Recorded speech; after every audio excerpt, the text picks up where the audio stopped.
Good day, lovely viewers. Welcome to Dark Harry. We have an exciting story lined up for you today. What if Grandmama Addams taught Neville Longbottom dark magic? He became Voldemort's worst nightmare. Your engagement means the world to us. Like, comment, and subscribe to help us grow and bring you more amazing content. Without wasting any time, let's start. Chapter 1, The Witch Next Door. The funeral ended like they always do, with empty platitudes and awkward pats on the shoulder. Neville stood alone by his grandmother's grave, rain plastering his hair to his forehead while distant relatives shuffled away under black umbrellas. Sorry about your gran, Neville. She was a formidable witch. If you need anything. They never finished that sentence. Nobody actually wanted him to need anything. Neville shoved his hands in his pockets and trudged back to Longbottom Manor. The ancient house loomed against the grey sky, suddenly massive now that he was its only occupant. He hadn't even told his friends yet. How could he? Harry had just lost Sirius at the Department of Mysteries. His own problems seemed small by comparison. The heart attack had been sudden. Gran had been scolding him about leaving mud on the carpet 1 minute, clutching her chest the next. St. Mungo's healers couldn't save her. Master Neville needs anything, croaked the ancient house elf, Tilly, as he stepped through the front door. No. Thanks, Tilly. Neville climbed the stairs to his room, each step creaking under his weight. 5th year at Hogwarts had been a nightmare, but at least he'd started standing up for himself. Fat lot of good that did now. He flopped onto his bed and stared at the ceiling. 3 days later, Neville was digging in the garden when he spotted movement at the abandoned cottage next door. He squinted through the hedge. A hunched figure in black shuffled around the overgrown yard, poking at plants with a gnarled walking stick. Curiosity pulled him to his feet. Nobody had lived in that cottage for years. The ministry had seized it after its previous owner got caught trafficking illegal potions ingredients. Neville wiped dirt from his hands and headed for the rusty gate separating the properties. As he got closer, he made out more details: an elderly woman with wild grey hair piled on her head, wearing what looked like at least 3 layers of black dresses. She muttered to herself while prodding a withered bush. "Hello?" Neville called out. The woman's head snapped up with alarming speed. Her eyes, sharp and black as beetles, fixed on him. "Boy! Come here." Her voice crackled like dry leaves. "Tell me what this plant is." Neville hesitated, then stepped through the gate. Something about her commanding tone reminded him of Gran. "That's Mimbulus Mimbletonia," he said, approaching cautiously. "But it's nearly dead. They need specific soil conditions and..." "Excellent," she cackled, cutting him off. "You know your plants. Good, good. I'm Grandmama Addams. Just moved in. The cottage belongs to my 3rd cousin twice removed on my husband's side. Or was it my 2nd husband? No matter." She thrust out a hand. Her skin felt like parchment, but her grip nearly crushed his fingers. "Neville Longbottom," he managed, wincing. "I live next door." "Longbottom." Her eyes widened. "Frank and Alice's boy." Neville nodded, surprise washing over him. Most people avoided mentioning his parents. "I knew them. Good people. Terrible cooks." She jabbed her stick into the ground. "Now, since you know plants, make yourself useful. I need these gardens whipped into shape. Got rare specimens to plant." Before Neville could respond, she was shuffling toward the cottage, shouting over her shoulder, "Come back tomorrow morning. Bring gloves, the biting kind." Neville stood there, bewildered. Who the hell was Grandmama Addams? Curiosity dragged Neville back the next day. He told himself it was just to escape the emptiness of the manor, but something about the strange old woman intrigued him. Grandmama had already started when he arrived, knee-deep in what used to be a flower bed. She wore the same black dresses but had added a necklace of what looked disturbingly like shrunken heads. "You're late," she barked, though Neville hadn't actually agreed to a time. Grab that trowel. We're planting moonshade. Nasty little thing, likes to strangle unwary gardeners. The next few hours passed in a blur of dirt, sweat, and Grandmama's non-stop chatter. She knew an astonishing amount about plants Neville had never even heard of, including several he suspected were highly illegal. "So what brings you to England?" Neville asked during a water break. "Ingredients." She cackled. "Can't get proper mandrake screams in America. All diluted by crossing with banshees. Plus the ministry watches me too closely back home. Had a little incident with the president's cat." She waved dismissively. The fur grew back. "Mostly." Neville nearly choked on his water. "You're from America." "The Addams family goes where we please, boy." She thumped her chest proudly. "Got relations all over. My daughter Wednesday is touring Europe with her husband, something about collecting cursed artifacts. My son Pugsley runs the family business. And Morticia and Gomez, those crazy kids, they're busy with the younger children." She leaned in conspiratorially. "I needed a vacation. Too much happiness in that house with all the grandchildren running around. Gets on my nerves." Neville nodded, pretending this was perfectly normal conversation. "What about your family, boy? Where are they all hiding?" The question hit like a bludger to the chest. "They're gone. Gran died last week. Parents are in St. Mungo's." Grandmama stopped, fixing him with those piercing eyes. "Ah. The Lestrange woman's work." Neville's head snapped up. "You know about that?" "I know many things." She resumed digging. "Bellatrix always had talent but no finesse. All rage, no technique." The casual way she discussed his parents' torture made Neville's blood run cold.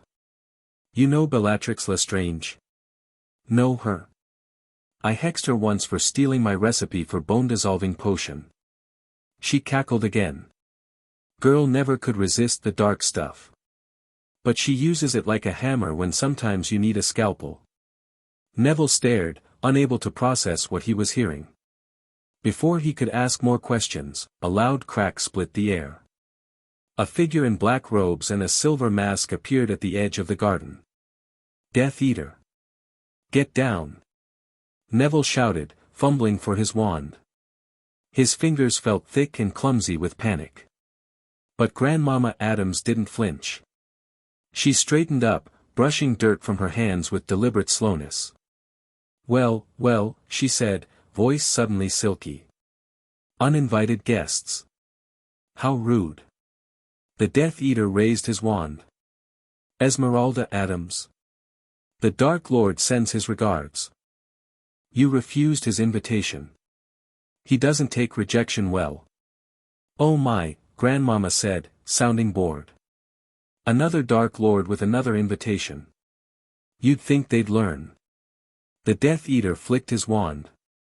"Avada," Grandmama moved faster than seemed possible for someone her age. Her hand shot out, fingers splaying in a strange gesture. No wand.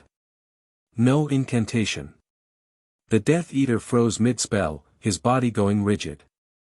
Then he began to tremble. "Such bad manners, Grandmama Sked. In my day, we courted allies properly. Gifts of poisoned wine, threatening letters with real blood, the classics." She twisted her hand slightly. The Death Eater rose into the air, mask falling away to reveal a young man with a twisted expression of terror. Please," he gasped. "Tell your master that Esmeralda Addams doesn't respond well to threats." She made a dismissive gesture. "And take this with you." The young Death Eater's sleeve rolled up by itself, exposing the dark mark. Grandmama pointed at it, and the snake in the tattoo suddenly writhed, coming alive.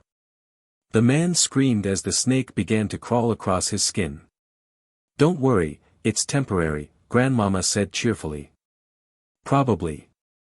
With another flick of her fingers, the Death Eater vanished with a crack. Neville stood frozen, jaw hanging open.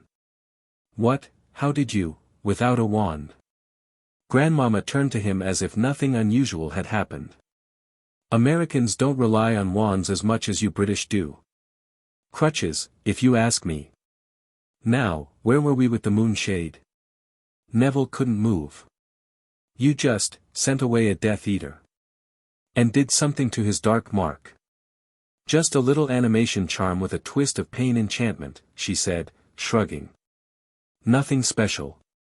That was wandless, wordless magic against a Death Eater, Neville pressed, finding his voice. That's not nothing special. Grandmama squinted at him. You look like you're about to either faint or beg me to teach you. Which is it? Teach me, Neville said instantly, surprising himself with the force behind his words. Grandmama cackled. And why should I? Words tumbled out before Neville could think. Because Bellatrix Lestrange tortured my parents into insanity when I was a baby. Because Death Eaters just walked into the ministry and nearly killed me and my friends. Because everyone expects Harry Potter to save us all while I can barely cast a decent stunning spell. Because I'm tired of being afraid. The old woman studied him, her expression unreadable. You have potential. I can smell it on you, like fresh grave dirt. Neville wasn't sure if that was a compliment.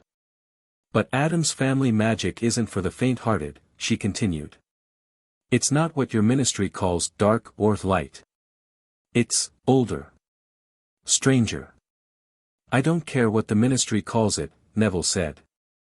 I care about protecting myself and the people I care about.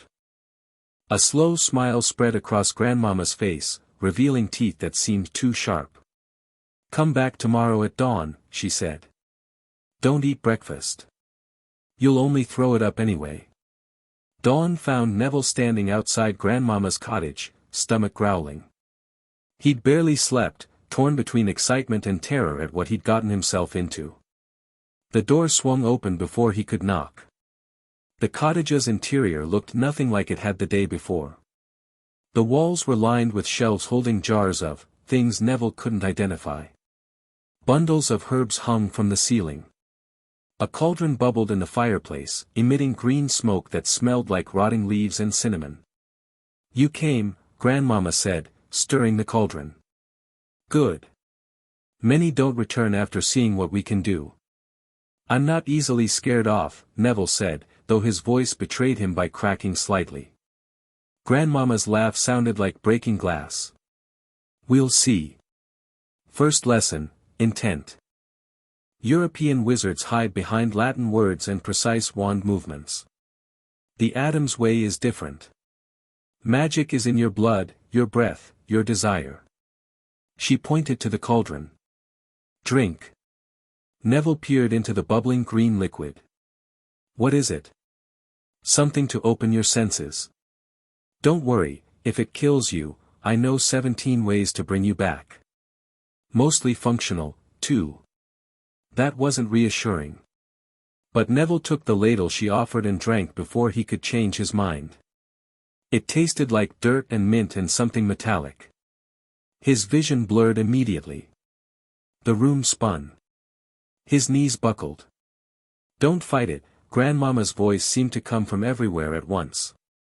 Let it flow through you. Neville felt like his skin was too tight, like something inside was trying to get out. He gasped for air that suddenly tasted of colors. What you call magic is just a fraction of what exists, Grandmama continued, her voice threading through his consciousness. Plants know this.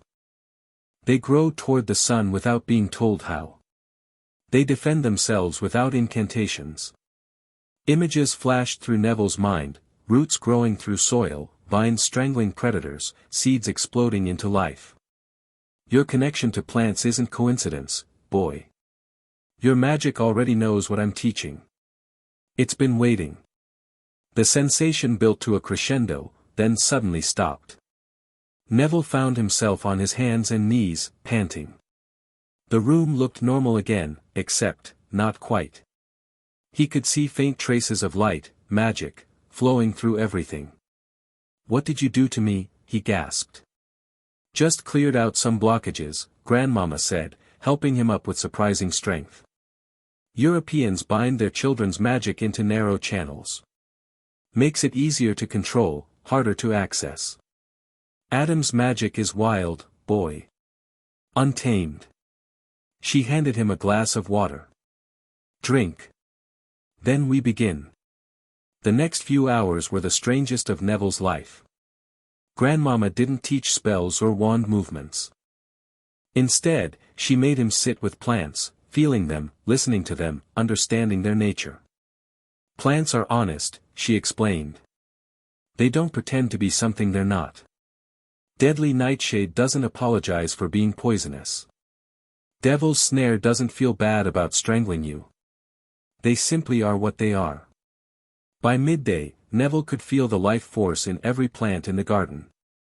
By evening, he could direct it, making flowers bloom or wilt with a thought. Good, good. Grandmama cackled when he made a row of daisies dance. You have the touch. Tomorrow we try something more advanced.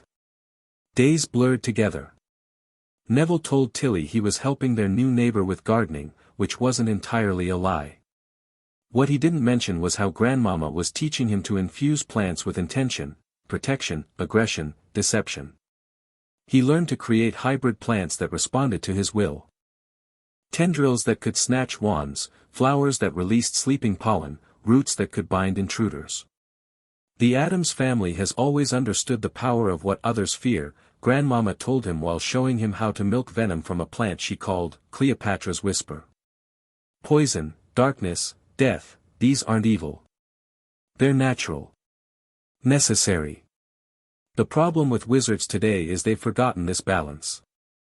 One evening, after Neville had successfully created his first guardian plant, a cross between devil's snare and venomous tentacula that responded only to his commands, Grandmama sat him down in her kitchen.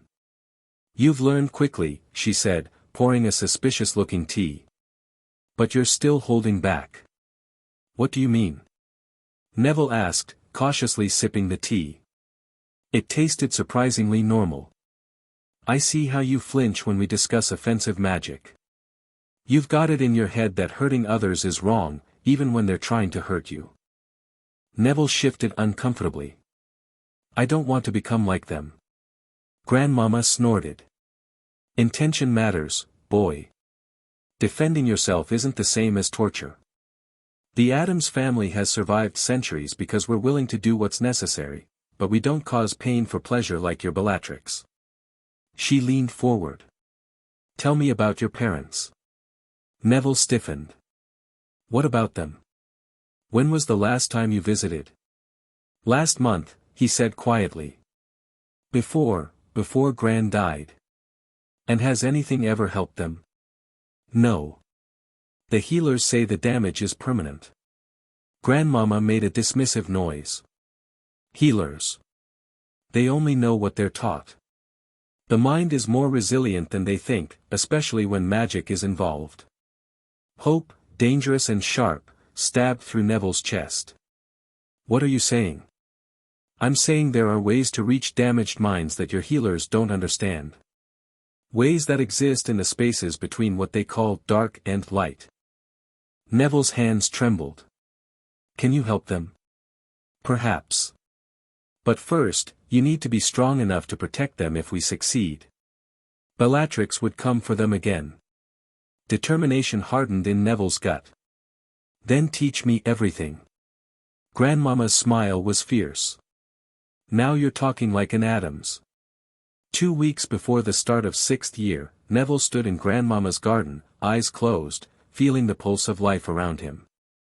His body had changed, hours of physical training had stripped away baby fat, replacing it with lean muscle. His magic had changed too, becoming more fluid, more instinctive. Your final test, Grandmama announced. She'd been particularly cryptic about today's lesson. Neville opened his eyes to see her holding a small, wooden box. What's in there? A boggart, she replied. Neville's stomach dropped. I've faced those before. At Hogwarts. Not like this, you haven't. She set the box on the ground. The European way teaches you to make the boggart ridiculous, to defeat fear with laughter. The Addams way is different. We embrace fear, make it part of our strength. How? When the boggart appears, don't fight what you see. Step into it. Own it. Your greatest fears can become your greatest weapons if you're willing to face them. Neville swallowed hard. What if I can't? Then you're not ready for what comes next. She kicked the box open and stepped back. Mist poured out, swirling and taking shape. Neville expected to see Snape, like before. Instead, he saw Bellatrix Lestrange, her wild eyes gleaming with madness, wand pointed at two figures writhing on the ground, his parents. Ridiculous, Neville whispered automatically, but nothing happened.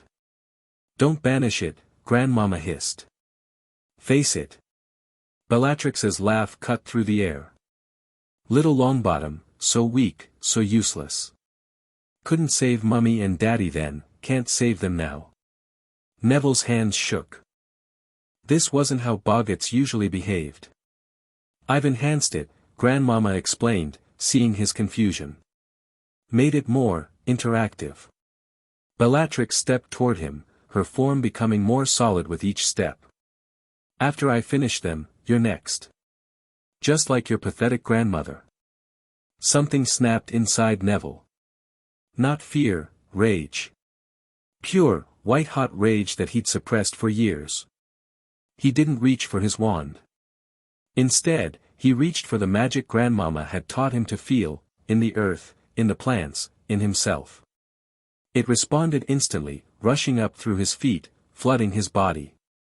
Vines erupted from the ground around the boggart Bellatrix, wrapping around her legs. Not Devil's snare, but something of Neville's own creation, faster, more intelligent, infused with his will. You can't hurt me anymore, Neville said, his voice steady as he stepped forward. The boggart Bellatrix's eyes widened in surprise that looked eerily genuine. You think I'm afraid of you? You're right. But I'm not running from that fear anymore. The vines tightened, climbing higher. The boggart struggled to maintain Bellatrix's form, flickering between her and something shapeless. You tortured my parents. You hurt people I care about. Each word sent the vines climbing higher. But you made a mistake. You left me alive. The boggart Bellatrix opened her mouth to speak, but Neville closed his fist. The vines covered her completely, crushing the boggart back into mist that dissipated into the air. Silence fell over the garden. Neville stood breathing hard, the magic still coursing through him, making his fingertips tingle. Grandmama's slow applause broke the spell. Well done, boy. Not many faced their fears so directly the first time. Neville turned to her, surprised to find tears on his cheeks. That wasn't just making the boggart ridiculous. No, she agreed. That was making your fear work for you instead of against you. The truest form of power. She placed a gnarled hand on his shoulder. You're ready. Ready for what? Grandmama's eyes gleamed. To take your new skills back to Hogwarts. To prepare for what's coming. And, her voice dropped to a whisper, to begin learning how we might help your parents. Platform 9 3/4 bustled with students and parents on September 1st, Neville pushed his trolley through the crowd, Tilly having helped him pack and send his trunk ahead.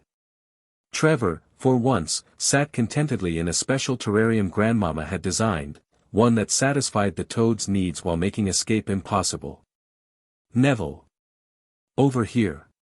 He turned to see Ginny Weasley waving at him. She did a double-take as he approached. Bloody hell, Neville. What happened to you over summer? Her eyes widened, taking in his transformation. He'd grown several inches taller, his shoulders broader.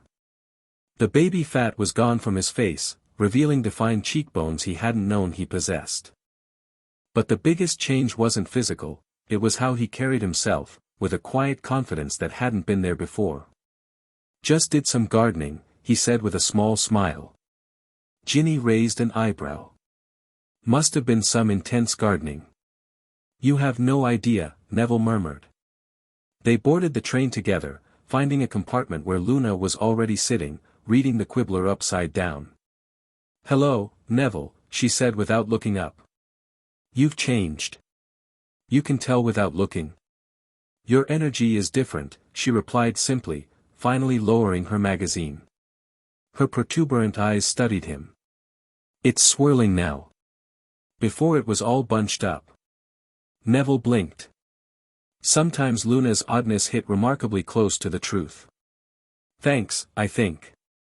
The compartment door slid open again, revealing Harry, Ron, and Hermione. "Hey, guys, I saved," Ron started, then stopped abruptly. "Neville?" Harry's eyebrows shot up. "Wow, mate. Good summer." "It was educational," Neville replied, suddenly self-conscious under their stares. Hermione sat beside him, eyes narrowed in that analytical way of hers. "You look different." "So I've been told." "No, I mean." She leaned closer, lowering her voice. "Your magical signature feels different. Stronger." Neville tensed. He hadn't expected anyone to notice that. "I've been practicing," he said carefully. Before Hermione could press further, the train lurched forward, beginning the journey to Hogwarts. Conversation shifted to summer activities and speculation about the coming year. "Snape's teaching defense against the dark arts," Harry announced grimly. Ron groaned. "We're doomed." "Who's teaching potions then?" Neville asked. "Some bloke called Slughorn. Dumbledore dragged me along to recruit him." Neville nodded, hiding his relief. No Snape in potions meant he might actually learn something this year. Though with what Grandmama had taught him about plants and their properties, he suspected potions would be much easier anyway. The trolley which came and went. The countryside rolled by outside. Neville half listened to his friends' conversations, thinking about the small case of seedlings in his trunk, specially bred plants Grandmama had helped him create. Plants that would form the foundation of protections she'd encouraged him to establish once he reached Hogwarts. "Earth to Neville," Ginny said, waving a hand in front of his face. "You've been staring at nothing for 10 minutes. "Sorry," he said, blinking. "Just thinking." "About what?" Luna asked, tilting her head curiously. Neville smiled. "Gardens." The door slid open again, revealing Draco Malfoy flanked by Crabbe and Goyle. "Well, if it isn't Potty and the Weasel," Draco drawled. His eyes landed on Neville. "And look, Longbottom's had a makeover. Still a squib under all that muscle, I bet." Ron started to rise, but Neville beat him to it. He stood slowly, deliberately. "Malfoy," he said quietly, "you might want to reconsider that." Something in his tone made Draco take a half-step back before catching himself. "Is that a threat, Longbottom?" "No," Neville replied, smiling in a way Grandmama had taught him, showing teeth but not warmth. "Just friendly advice. Things have changed." He made a small gesture with his fingers, not drawing his wand, just a subtle movement. The potted plant on the window ledge beside Draco suddenly trembled, its leaves turning toward the Slytherin like a predator sensing prey. Draco's eyes darted to it, then back to Neville. Uncertainty flickered across his face. "Whatever," he muttered, backing away. "Come on," he barked at Crabbe and Goyle, who followed him out. Neville sat down again to find everyone staring at him. "That was brilliant," Ron exclaimed. "Did you do something to that plant?" Hermione asked sharply. Neville shrugged. "Plants respond to intention. It's basic herbology." "That's not in any herbology textbook I've read," she countered. "There are different approaches to magic, Hermione," Luna interjected dreamily. "Daddy says the ministry suppresses the really interesting ones." For once, Neville was grateful for Luna's odd beliefs creating a distraction. As Hermione turned to debate with Luna, Harry caught Neville's eye. Everything okay, Neville? He asked quietly. Better than okay, Neville replied. For the first time in a long time. Harry studied him for a moment, then nodded. Good. We need all the strength we can get with what's coming. Don't worry, Neville said, thinking of the lessons with Grandmama, the plants in his trunk, and the new magic flowing through his veins. I'm ready. As the Hogwarts Express continued north, Neville gazed out the window, Grandmama's last words to him echoing in his mind, remember, boy, they'll underestimate you. That's your greatest weapon. The Addams family has always thrived in the shadows, striking when least expected. Make me proud. And for the first time in his life, Neville Longbottom had absolutely no doubt that he would. Chapter 2, New Growth in Dark Places. The first week back at Hogwarts hit different this year. Neville walked into the Great Hall for breakfast on Monday morning and felt eyes tracking him across the room. Not just the usual sideways glances either, people were straight up staring.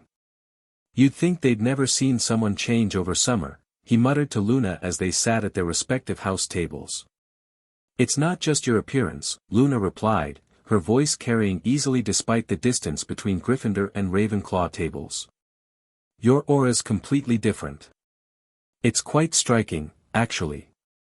Like watching a thestral suddenly sprout rainbow wings. Neville choked on his pumpkin juice. Luna's weird comparison sometimes hit harder than she realized. Dean Thomas leaned over from his spot nearby. Mate, you've got to tell us what you did over break. Special training? Some kind of magical workout potion? Just gardening, Neville repeated his now standard response, buttering toast with deliberate calm. And some studying. Seamus snorted. Right. And I'm Merlin's left butt cheek. The schedules appeared before them, saving Neville from further questions. His eyes immediately went to today's lineup, double potions with Slughorn, followed by defense against the dark arts with Snape. Perfect. 2 opportunities to show what he'd learned. Slughorn's potions classroom felt entirely different from Snape's dungeon torture chamber. Sunshine streamed through windows that definitely hadn't been there before, and the air smelled pleasantly of various brewing potions rather than preserved specimens. Welcome, welcome. Slughorn boomed as students filtered in. 6th-year potions, where we separate the brewers from the boilers, eh? Neville took a seat next to Hermione, who was already flipping through her textbook. Harry and Ron joined them moments later, Harry looking oddly triumphant about something. Now then, Slughorn continued once everyone settled. I've prepared some examples of what you'll be capable of by year's end. He gestured to several cauldrons around the room. While Hermione immediately raised her hand to identify each potion, Neville closed his eyes briefly, letting his other senses explore. Grandmama had taught him how to identify potions not just by sight and conventional smell, but by the magical signatures they emitted. And this one, Slughorn was saying, pointing to a mother-of-pearl sheen liquid, can anyone tell me, Amortentia, Neville said without raising his hand. The most powerful love potion in existence. It smells different to everyone based on what attracts them. The class went silent. Hermione's hand slowly lowered, her expression surprised. Slughorn's eyebrows shot up. Quite right, Mr. Longbottom, sir. Longbottom. As in Frank and Alice's boy. Slughorn's face lit up with recognition. Yes, sir. Neville kept his expression neutral, though his chest tightened at his parents' names. Excellent, excellent. They were talented students, your mother particularly gifted with herbology applications in potions. Slughorn beamed. Seems you've inherited her eye for detail. 5 points to Gryffindor. As Slughorn continued his introduction, Hermione leaned over. How did you know that? You've never shown that kind of interest in potions before. Neville shrugged. Did some reading over summer. But I answered first, she whispered, looking slightly put out. Sorry, he replied, genuinely contrite. Didn't mean to steal your thunder. The practical portion of the class involved brewing the draught of living death. While Harry seemed to be having unusual success following some scribbled instructions in his book, Neville worked with quiet confidence. Grandmama's training had completely changed his approach to potions. Where he once saw arbitrary instructions to follow, he now understood the relationships between ingredients, how they interacted on both physical and magical levels. When Slughorn called time, Neville's potion wasn't quite as perfect as Harry's mysteriously exceptional brew, but it was still among the top 3 in class, pale lilac instead of clear, but definitely effective. Well, well! Slughorn exclaimed, stopping at Neville's cauldron. Mr. Longbottom, this is excellent work. I'd heard you struggled with potions previously. Different teacher, different results, Neville replied with a small smile. Snape would have taken points for such cheek, but Slughorn just laughed heartily. Indeed, indeed. Teaching styles matter tremendously. Another 5 points to Gryffindor for most improved. As they packed up their supplies, Ron sidled over. Seriously, Neville, what happened to you? First you stand up to Malfoy, now you're brewing potions like you've been doing it for years. I told you, yeah, gardening, Ron interrupted. Pull the other one, it's got bells on it. Neville sighed. Let's just say I had a good teacher this summer. Defense against the dark arts proved even more revealing. Snape had transformed the classroom into a dimly lit chamber with disturbing images of curse victims on the walls. His entrance was typically dramatic, black robes billowing as he strode to the front of the class. The dark arts, he began without preamble, are many, varied, ever-changing, and eternal. Fighting them is like fighting a many-headed monster.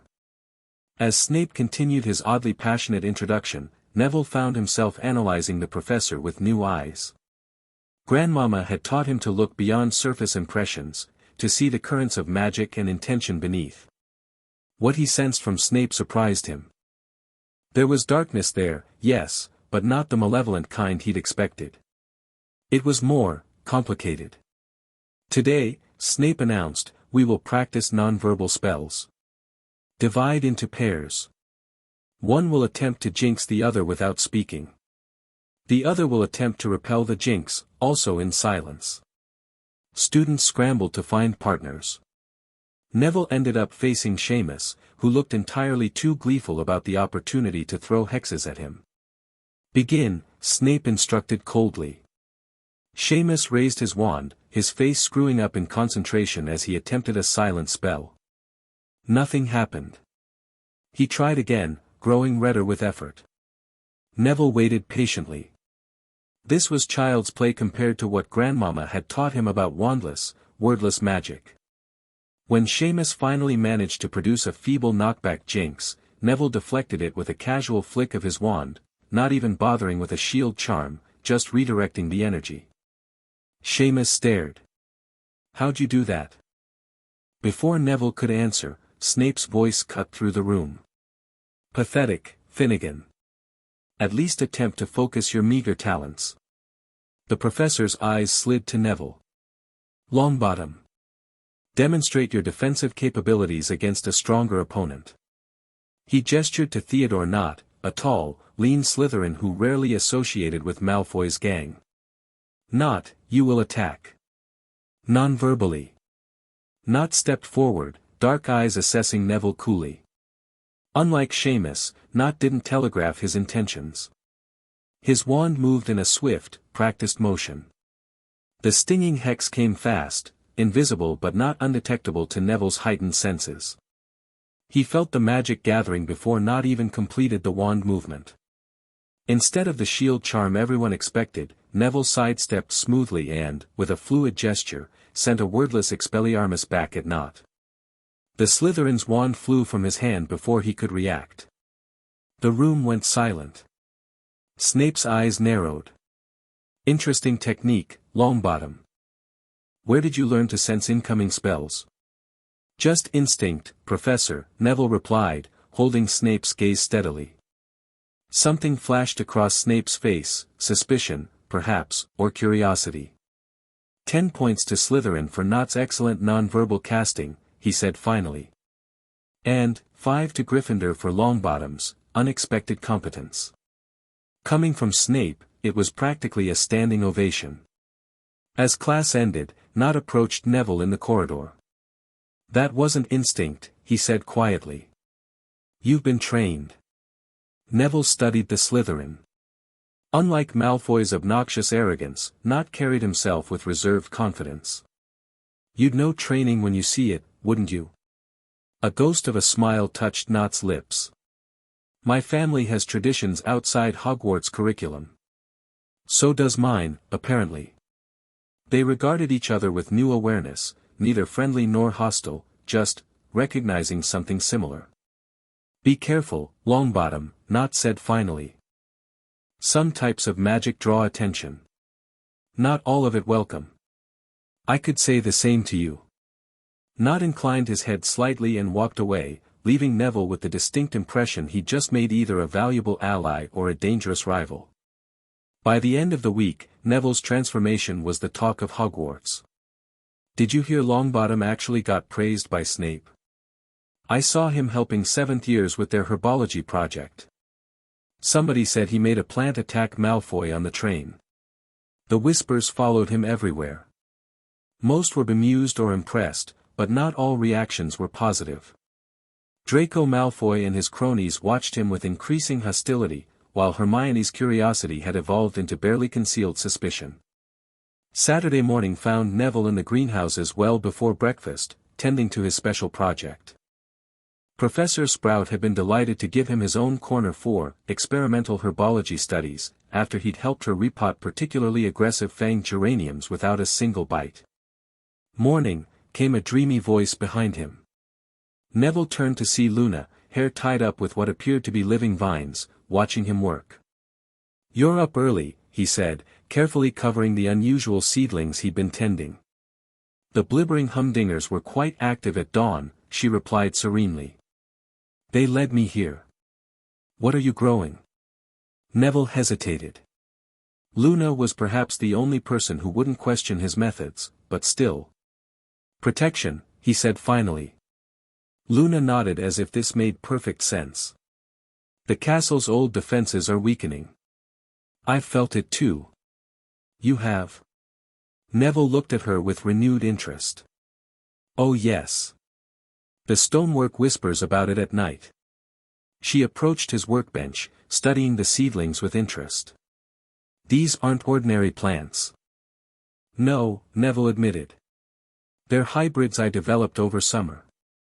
"They have teeth," Luna observed, poking gently at a seedling that indeed sported tiny serrated edges along its leaves. "Among other things." Luna tilted her head. "You're different now, but you're still you underneath. That's good. Sometimes people change and lose their center." Coming from anyone else, such observations would feel intrusive. From Luna, they felt like simple truths. "Thanks for not asking a million questions," Neville said. "Why would I need to? You're clearly doing important work." She reached into her pocket and pulled out a small cloth bag. "Here. Moon-blessed fertilizer. Dad collects it during lunar eclipses. It helps plants develop sentience." Neville accepted the bag, genuinely touched. "That's really thoughtful, Luna." "Friends help friends grow strange plants," she replied with a smile. "Breakfast?" As they walked to the Great Hall together, Neville realized Luna had become his first true ally at Hogwarts, someone who accepted his changes without demanding explanations. He'd need more allies for what was coming. Opportunity came sooner than expected. That afternoon, Neville was crossing the courtyard when he spotted Draco and his gang cornering a second-year Hufflepuff. "Hand it over, mudblood," Draco was saying, wand pointed casually at the terrified boy. I don't have anything," the boy stammered. "Liar. We saw you get that package at breakfast." Crabbe cracked his knuckles menacingly. "Maybe we should help him remember. Or maybe," Neville said loudly, "you should pick on someone your own size." The group turned. Draco's face twisted into a sneer. Stay out of this, Longbottom. Not your business. I'm making it my business. Neville approached slowly, deliberately. He didn't draw his wand, he wouldn't need it for what he had planned.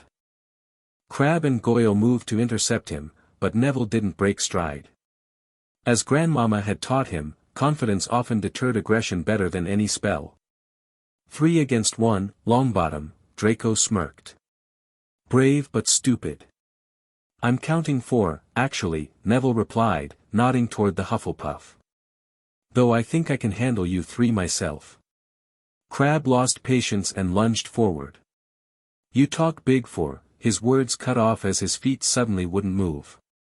Looking down, he found small vines erupting from cracks in the courtyard stone, wrapping around his ankles. Similar vines ensnared Goyle. What the? Draco raised his wand. Incendio. The flames that shot toward the vines dissipated harmlessly, absorbed by the plants rather than burning them. Fire-resistant, Neville explained conversationally. Crossbred with salamander weed. Interesting property, they convert heat to growth energy. Indeed, the vines were growing thicker, climbing higher up the boy's legs. Dark magic, Draco hissed, backing away. My father will hear about this. Not dark, Neville corrected. Just advanced herbology. And please, tell your father. I'd love to meet him again under different circumstances than the Department of Mysteries. The threat hung in the air between them. Draco paled. Release them, he demanded.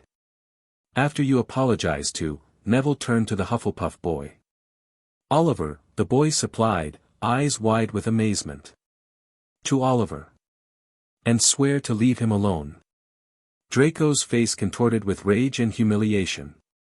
I don't make promises to, the vines around Crabbe and Goyle tightened, causing them to yelp.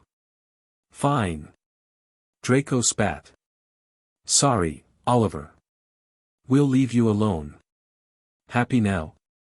Neville made a subtle gesture. The vines retreated, slithering back into the cracks in the stone. See?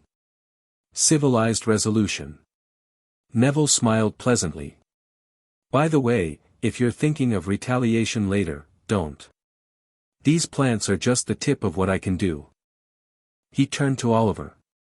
You okay? The boy nodded vigorously. That was brilliant. Nothing special. Just looking out for my fellow students. Neville shot a final warning look at Draco's group as they retreated, muttering threats. Word of the confrontation spread through Hogwarts like fiendfire. By dinner, students from all houses were approaching Neville, some to congratulate him, others to ask for protection, still others just to see the guy who'd finally put Malfoy in his place. You've started something, Harry observed as they ate dinner. People are looking to you now. I just did what anyone would do, Neville replied, uncomfortable with the attention. But that's just it, Hermione interjected, leaning across the table. You did what most people wouldn't do. Standing up to Malfoy is one thing, but the way you did it. She lowered her voice. Neville, that magic with the plants. It's not in any standard text. Not even advanced ones. So I'm concerned. New magic appearing out of nowhere is usually. She hesitated. Dark. Neville finished for her. Is that what you're suggesting, Hermione? That I'm turning dark? Hermione flushed. I didn't say that. I'm just worried. You've changed so much, so quickly. Maybe I was tired of being useless, Neville said, more sharply than he intended. Maybe after the Department of Mysteries, I realized I needed to be stronger. Harry intervened before the conversation could escalate. Nobody's accusing you of anything, Neville. We're just surprised, that's all. Neville took a deep breath. Sorry. I'm not used to people paying attention to what I do. Well, they're definitely paying attention now, Ron said through a mouthful of potatoes, nodding toward the Slytherin table where several students were watching them intently. Among them was Theodore Knott, his calculating gaze more curious than hostile. The first Hogsmeade weekend arrived in early October. Autumn painted the village in crimson and gold, a picturesque scene against a backdrop of gathering storm clouds. Neville walked with Luna, Harry, and Ginny toward the three broomsticks. Ron and Hermione had stayed behind, ostensibly to finish homework, though everyone knew they were avoiding each other after a particularly nasty argument. "Weather's turning," Harry observed, glancing at the darkening sky. "More than the weather," Luna said, her normally dreamy voice unusually sharp. Neville felt it too, a tension in the air that had nothing to do with approaching rain. Something's not right. They'd barely reached the pub when they heard the first scream. Down the street, near Zonko's joke shop, a plume of black smoke erupted skyward. Then another. And another. "Death Eaters! Get inside!" Harry shouted to the younger students nearby. But Neville was already moving in the opposite direction, toward the attack. "Neville!" Ginny called after him. "Get help," he shouted back. "I'll try to slow them down." He could hear Harry cursing behind him, then footsteps as his friend followed. Neville reached into his pocket, feeling the small cloth bag he'd prepared for exactly this situation. Grandmama had been explicit, always carry your best weapons with you. The scene near Zonko's was chaos. At least 5 Death Eaters in full masks and robes were firing curses into shops and at fleeing students. Aurors stationed in the village were responding, but they were outnumbered. Neville ducked behind a barrel outside Honeyduke's, assessing the situation. Harry slid in beside him moments later. "This is madness," Harry panted. "What's your plan?" "Cover me," Neville replied, opening his cloth bag. "I need 20 seconds. Harry looked skeptical but nodded, wand ready. Neville emptied the bag onto the ground, a handful of innocuous-looking seeds and a vial of what appeared to be water but was actually a growth accelerant Grandmama had helped him develop. "Whatever you're doing, hurry," Harry muttered, firing a stunning spell at a Death Eater who'd spotted them. The spell missed, but forced their attacker to take cover. Neville poured the accelerant over the seeds and whispered words Grandmama had taught him, not Latin, something older. The seeds began to pulse with an eerie green light. "Get ready to move," Neville told Harry. "When I throw these, run to Scriven shafts. We'll have better cover there." Harry nodded tensely. With practiced precision, Neville threw the glowing seeds in an arc that scattered them across the street. For a heartbeat, nothing happened. Then, with explosive force, the seeds burst into full-grown plants, thick-stemmed, snarling things with toothed vines and bulbous pods. "Now!" Neville shouted. They sprinted toward Scriven shafts as the plants attacked anything wearing a Death Eater mask. Vines whipped around wands, pods spewed disorienting pollen, roots erupted from cobblestones to trip and bind. From their new position, Neville directed the plants with subtle hand gestures, not controlling them exactly, but influencing their targets and intensity.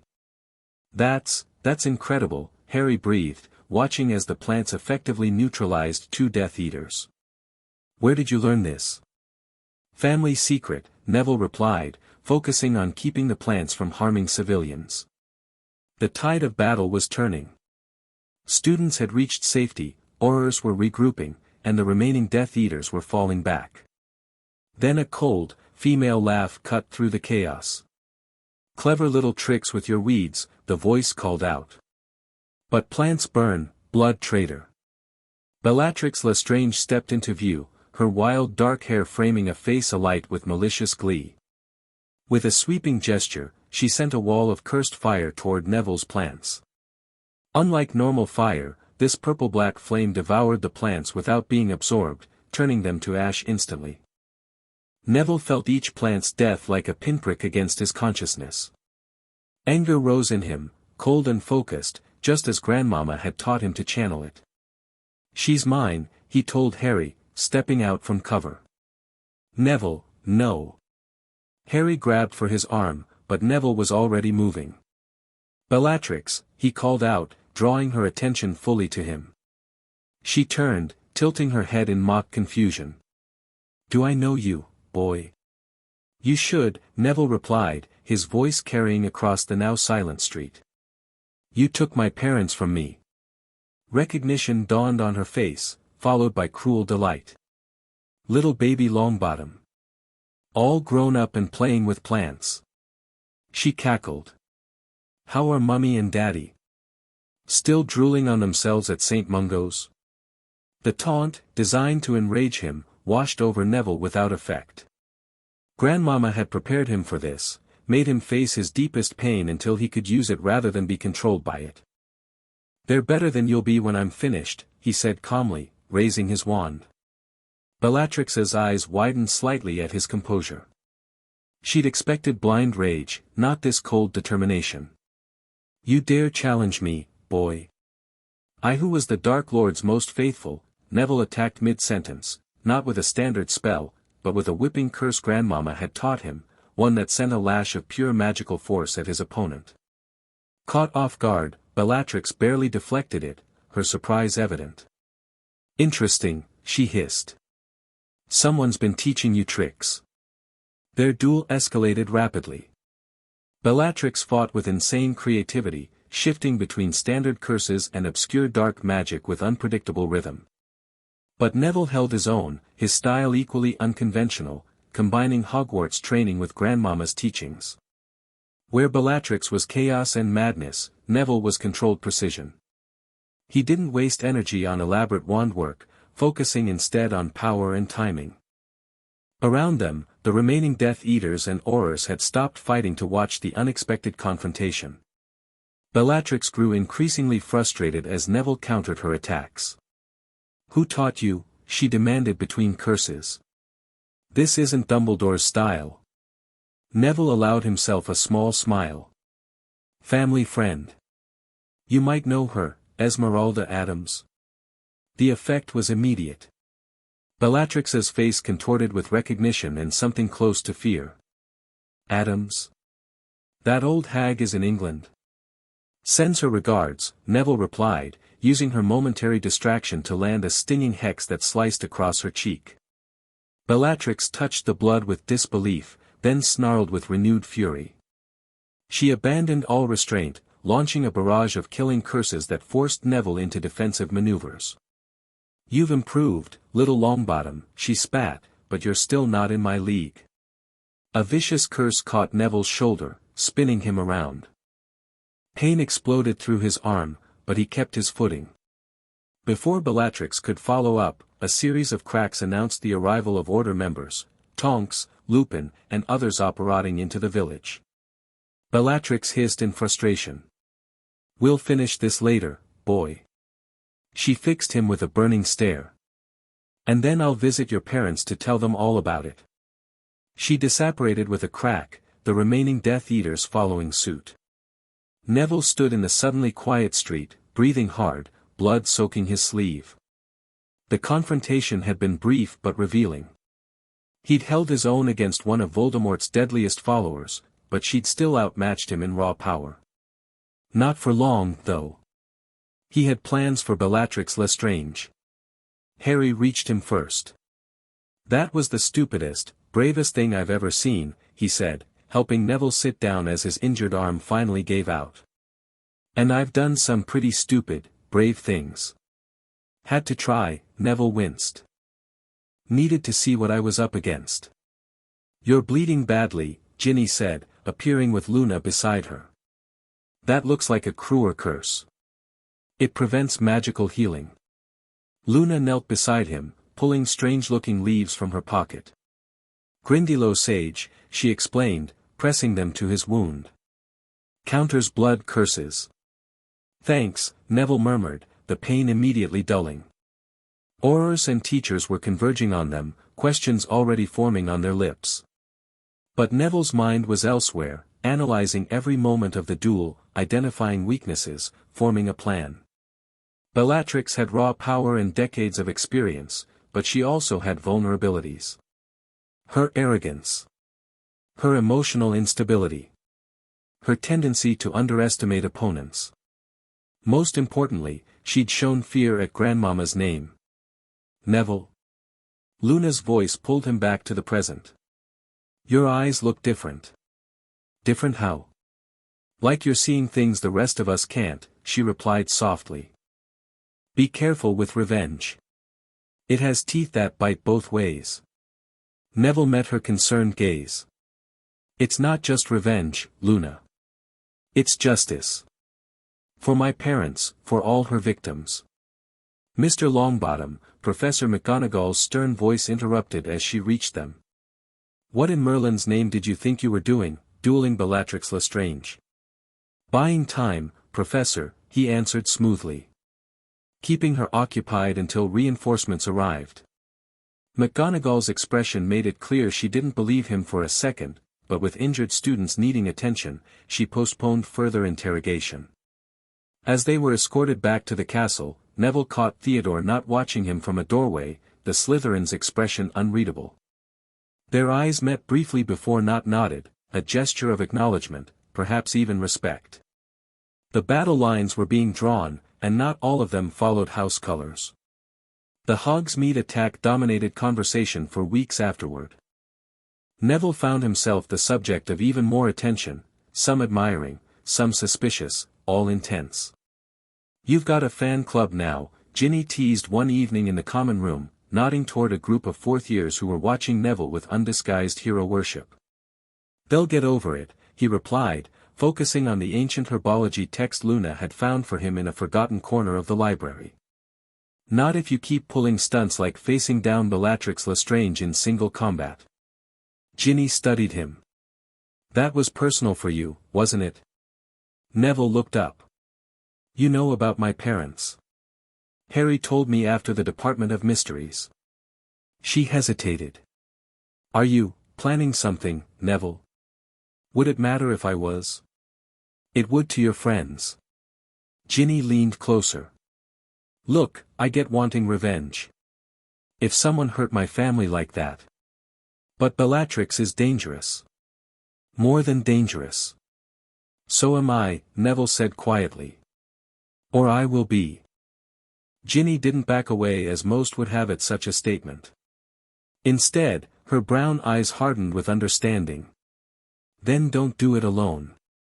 Before Neville could respond, the portrait hole opened and Professor McGonagall entered, an unusual occurrence that immediately silenced the common room. Mr. Longbottom, she said crisply. The headmaster would like to see you. Murmurs rippled through the room. A summons to Dumbledore's office was rarely good news. Now, Professor? Neville asked, closing his book. Yes, now. Her stern expression softened slightly. You're not in trouble, Longbottom. At least, not yet. The walk to Dumbledore's office was silent, McGonagall clearly disinclined to preview what awaited him. When they reached the Gargoyle Guardian, she provided the password, Acid Pops, and gestured for him to ascend the spiral staircase. Good luck, Mr. Longbottom, she said, with a hint of concern that did nothing to ease Neville's apprehension. He found Dumbledore standing by the window, gazing out at the darkening grounds. The office looked as Neville remembered it, silver instruments whirring, portraits of former headmasters pretending to sleep, Fawkes perched majestically on his stand. Ah, Neville, Dumbledore said without turning. Thank you for coming. Please, sit down. Neville took the offered chair, waiting as Dumbledore slowly turned and settled behind his desk. The headmaster's piercing blue eyes studied him for an uncomfortably long moment. You've had an eventful start to the term, Dumbledore observed mildly. Yes, sir. Professor Snape tells me you've shown remarkable improvement in defense against the dark arts. Professor Slughorn says the same about potions. And, of course, Professor Sprout has always sung your praises in herbology. Neville remained silent, unsure where this was heading. Then there is the matter of your confrontation with Draco Malfoy, and most recently, your duel with Bellatrix Lestrange. Dumbledore steepled his fingers. Quite a transformation from the young man who left Hogwarts in June. I've been studying, sir. Indeed. Dumbledore's eyes twinkled slightly. May I ask with whom? The question hung in the air between them. Neville considered his options. Lying to Dumbledore seemed both futile and disrespectful, but revealing Grandmama's teachings might complicate things. A family friend, he said finally. Someone who knew my parents. I see. Dumbledore nodded. Would this family friend happen to be Esmeralda Addams? Neville couldn't hide his surprise. How did you? Word reaches me, even in these isolated Scottish Highlands. Dumbledore smiled slightly. Esmeralda and I have history, some of it even pleasant. Her approach to magic is unconventional by British standards. She's been helpful, Neville said cautiously. I'm sure she has. Dumbledore rose, pacing slowly behind his desk. The Addams family practices magic that exists in the spaces between what the Ministry classifies as light and dark. They understand that power itself is neutral, it is intention that colors it. He paused, looking directly at Neville. But they also embrace aspects of magic that can be dangerous if approached without proper perspective. You mean dark magic, Neville said bluntly. I mean magic that feeds on powerful emotions, grief, pain, desire for retribution. Dumbledore's voice remained gentle but firm. Magic that can change the caster as much as the target. Neville felt a flare of defensiveness. With all due respect, Headmaster, I'm not becoming dark. I'm becoming stronger. There's a difference. There is indeed, Dumbledore agreed. Which is why I haven't intervened in your studies. I recognize the distinction between pursuing power for domination versus protection. He returned to his seat. However, I must caution you about pursuing Bellatrix Lestrange. She is more dangerous than you yet realize, even with your new abilities. I held my own against her, Neville pointed out. She was playing with you, Dumbledore replied bluntly. Testing your limits. Next time, she won't underestimate you. The assessment stung, but Neville recognized its truth. That's why I need to keep learning. To be ready. Dumbledore studied him thoughtfully. Your determination does you credit, Neville. But remember that strength comes in many forms, not all of them combative. My parents didn't have enough strength when it mattered, Neville said quietly. I won't make the same mistake. A shadow passed over Dumbledore's face. Your parents were exceptionally brave and skilled. They were simply outnumbered and taken by surprise. It was not a failure of strength but a tragedy of circumstance. Neville looked away. Either way, they're still in St. Mungo's. And she's still free. I understand your desire for justice, Dumbledore said softly. But I must ask that while you are at Hogwarts, you focus on defense rather than planning offensives against Death Eaters. The Order is working, the Order hasn't caught her in 15 years, Neville interrupted, then immediately regretted his tone. Sorry, sir. I need to do this. Dumbledore sighed. I suspected you might say that. Very well. I won't forbid your studies, as they clearly benefit your development as a wizard. But I must insist you exercise extreme caution. And should you plan any direct action, I expect to be informed. It wasn't the resistance Neville had expected. You're not going to stop me. Neville, Dumbledore said with a sad smile, I have lived long enough to recognize when a young person's path is set. I can offer guidance, but ultimately, you must make your own choices. I only ask that you make them wisely. The conversation concluded with Dumbledore extracting a promise from Neville to continue excelling in his classes and to avoid unnecessary confrontations. As Neville descended the spiral staircase, he felt both relieved and uneasy. Dumbledore's tacit permission came with implicit warning. But it changed nothing about his plans. November arrived with biting winds and the first dusting of snow. Neville spent increasingly more time in his corner of Greenhouse 3, where his experimental plants were thriving under his care. He'd created several new hybrids since the Hogsmeade attack, each designed with specific defensive or offensive capabilities. His pride was a species he'd named Mimbulus mors, a cross between Mimbulus mimbletonia and a rare carnivorous orchid Grandmama had supplied. The plant responded only to Neville's magical signature and could distinguish friend from foe with uncanny accuracy. "They're getting bigger," Luna observed one afternoon, helping him transfer seedlings to larger pots. She'd become his regular assistant, her natural affinity for unusual magic making her the perfect collaborator.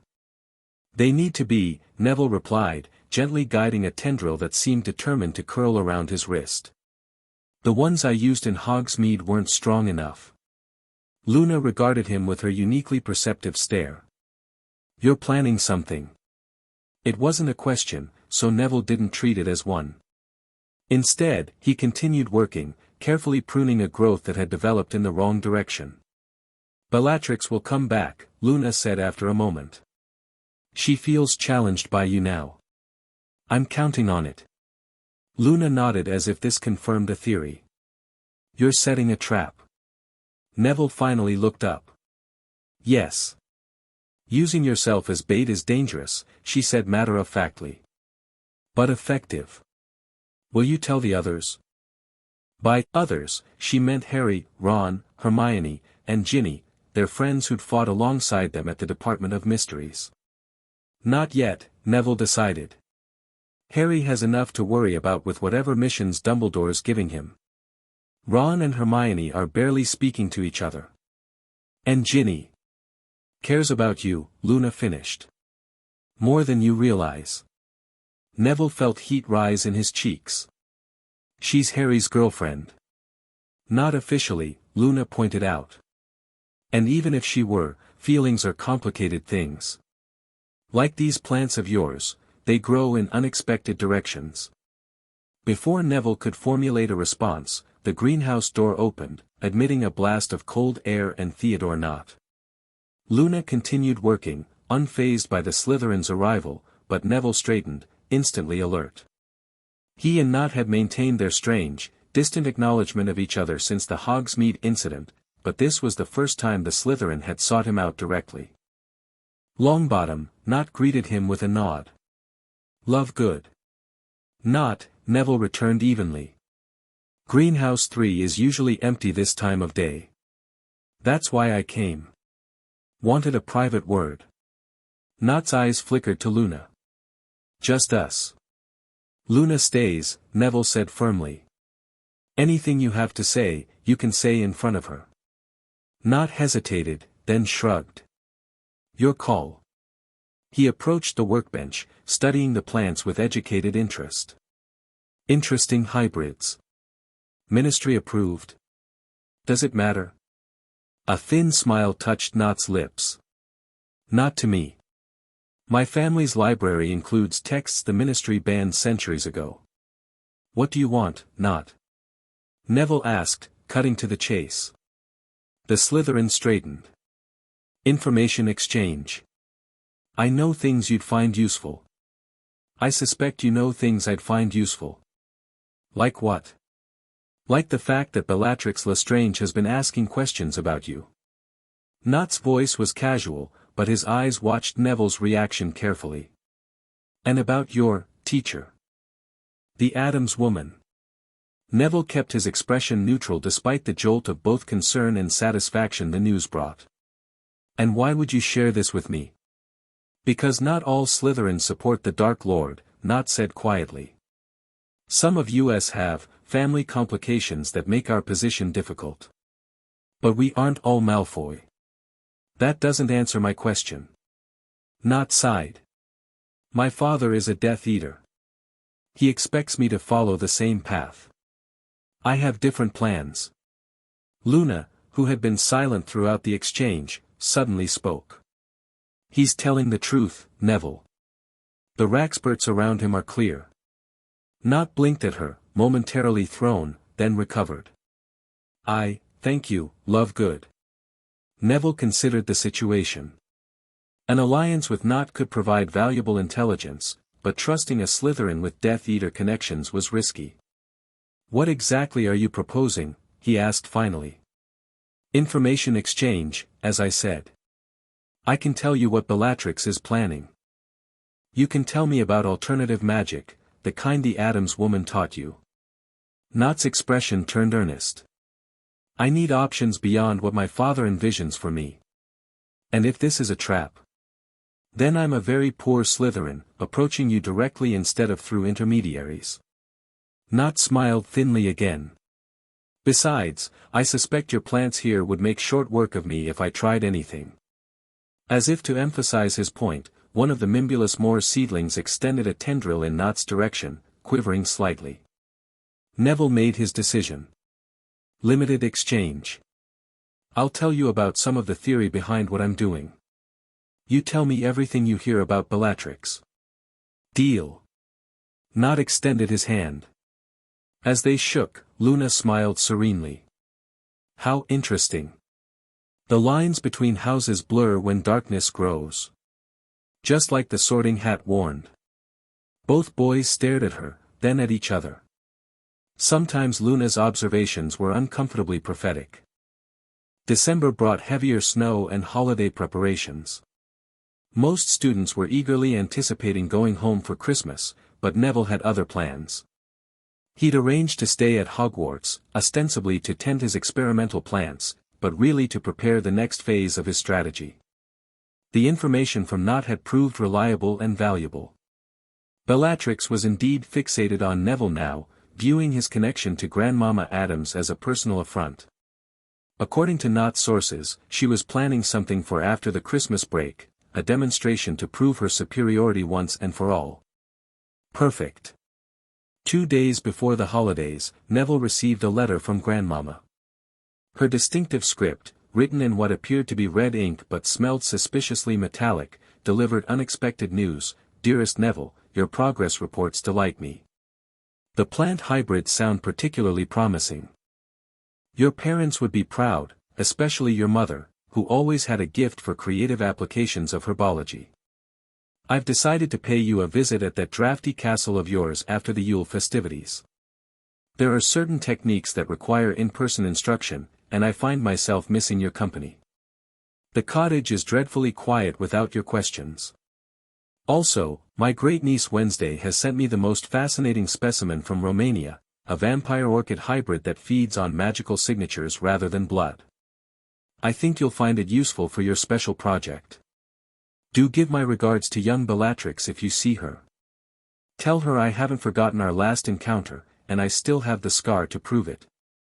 With macabre affection, Grandmama Addams P.S. I've enclosed a small gift. Feed it 1 drop of your blood to activate. It will prove useful when the time comes. The small gift was a seed unlike any Neville had ever seen, black as night with faint red veins pulsing across its surface. It seemed to vibrate slightly in his palm, as if eager to grow. Excitement and apprehension mingled as Neville carefully placed the seed in a special pot he'd prepared. Grandmama coming to Hogwarts would change everything. Her knowledge, combined with his growing abilities and the trap he was setting. Bellatrix wouldn't know what hit her. That evening in the common room, Neville found himself distracted from his herbology essay, his mind full of plans and possibilities. Earth to Neville, Ginny said, dropping into the chair across from him. You've been staring at the same paragraph for 20 minutes. Just thinking, he replied, setting his quill down. About? She leaned forward, chin propped on her hand. Neville hesitated. He'd kept most of his plans private, sharing only bits and pieces with Luna and, more recently, Knott. But Ginny had proven herself a skilled fighter at the Department of Mysteries, and her fierce loyalty made her someone he could trust. I heard from my summer tutor, he said carefully, aware of other students nearby. She's coming to visit after Christmas. Ginny's eyebrows shot up. Here. To Hogwarts? Yes. And Dumbledore's allowing it? Apparently, Neville shrugged. She said she has things to teach me that require in-person instruction. Ginny studied him. This tutor, she's the one who taught you the plant magic you used in Hogsmeade? Neville nodded. And she's coming here right when most students are away for holidays, Ginny continued, connecting dots. When you've arranged to stay behind. Her eyes widened. You're planning something big. Maybe, Neville admitted. Does this have anything to do with Bellatrix Lestrange? Everything has to do with Bellatrix. Ginny was silent for a moment, then said, I'm staying too. What? No, you should go home. Your family will understand, she cut him off firmly. Whatever you're planning, you shouldn't do it alone. Harry would say the same if he knew. That's why I haven't told him, Neville said. He has enough to worry about. Well, now you've told me. And I'm staying. Ginny crossed her arms, her expression making it clear the matter wasn't up for debate. Neville knew that look well enough not to argue. Fine. But you follow my lead on this. Ginny grinned. Look at you, taking charge. I like this new Neville. The way she said it made his stomach flip in a not entirely unpleasant way. He quickly changed the subject. Have you noticed Malfoy lately? He looks worse every day. Ginny frowned. Harry's obsessed with whatever Malfoy's up to. Thinks he's on some mission from Voldemort. He might be right, Neville said. Not's heard rumors. Not. Theodore not. Since when are you two friendly? Not friendly, Neville corrected. Mutually beneficial. Ginny shook her head in amazement. You really have changed. Making alliances with Slytherins, standing up to Death Eaters, planning, whatever it is you're planning. Is that bad? No, she said thoughtfully. Just different. Good different. She smiled. You always had this potential, Neville. You just needed to believe in it. Her confidence warmed him more than he cared to admit. For years, he'd been the forgotten one, not the boy who lived, not the brilliant witch, not the loyal best friend. Just Neville, the almost squib who couldn't remember passwords. Now, people looked at him differently. Respected him. Maybe even feared him a little. And while he didn't crave fear, he couldn't deny the satisfaction of no longer being underestimated. So, Ginny said, interrupting his thoughts, are you going to tell me the plan, or do I have to guess? Neville glanced around the common room. Too many ears. Not here. Tomorrow, greenhouse. I'll show you. It's a date, Ginny replied with a wink that made him flush to his ears. As she left to join her year-mates, Neville returned to his essay, but his mind was elsewhere, calculating, planning, preparing. Bellatrix wanted to make an example of him. Fine. But she'd learn what Grandmama had taught him from day one, never underestimate what grows in dark places. Chapter 3, Blooming in darkness. The castle emptied for Christmas break, leaving behind echoing hallways and blessed quiet. Neville stood at the window of Gryffindor Tower, watching the Hogwarts Express snake away toward Hogsmeade, carrying most students home for the holidays. Perfect. So this is what the common room looks like without people crammed into every corner, Ginny said, flopping into an armchair by the fire. Besides them, only 3 other Gryffindors had stayed, 2 second-years whose parents were traveling abroad and a 5th-year who was avoiding family drama. Ready to see what I've been working on? Neville asked. Ginny jumped up immediately. Been waiting all morning. They made their way through the castle, which felt massive and eerily silent with most of its inhabitants gone. As they passed the Great Hall, they spotted Professors McGonagall and Flitwick enchanting 12 enormous Christmas trees, their wands directing ornaments and fairy lights with precision. Mr. Longbottom, Miss Weasley, McGonagall acknowledged them with a nod. Not going home this year? Too much homework, Professor, Neville replied smoothly. Thought I'd catch up in the greenhouses. McGonagall's eyebrow arched slightly. Indeed. Professor Sprout mentioned your dedicated project work. Something in her tone suggested she knew more than she let on, but she said nothing further. Outside, snow crunched beneath their boots as they trudged toward the greenhouses. The winter sun hung low, casting long shadows across the grounds. Neville led Ginny to Greenhouse 3, tapping the door with his wand in a specific pattern before it swung open. Warmth and humidity enveloped them as they entered. Neville's special corner had expanded considerably since September, now taking up nearly a quarter of the greenhouse. Privacy charms shimmered faintly around the perimeter. Wow, Ginny breathed, taking in the array of plants, some familiar, most utterly foreign. Vines with jewel-toned leaves climbed trellises. Flowers that seemed to watch their movement turned to track them. Strange pods emitted soft humming sounds. "This is what I've been developing," Neville explained, leading her deeper into his botanical sanctuary.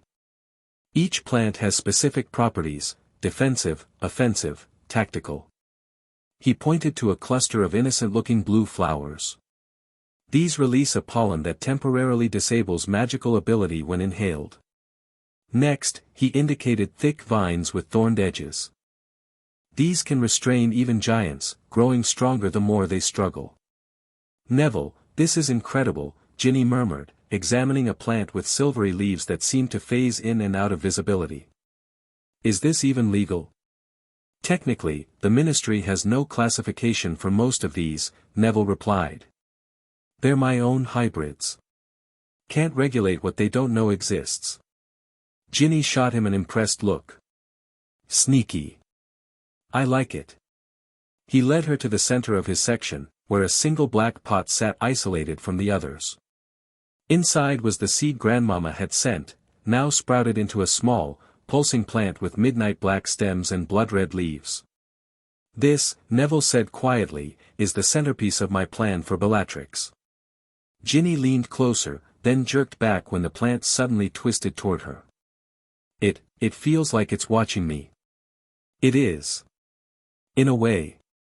Neville gently stroked one of the leaves, which curled contentedly around his finger. "I fed it my blood, as instructed. Now it's bonded to me."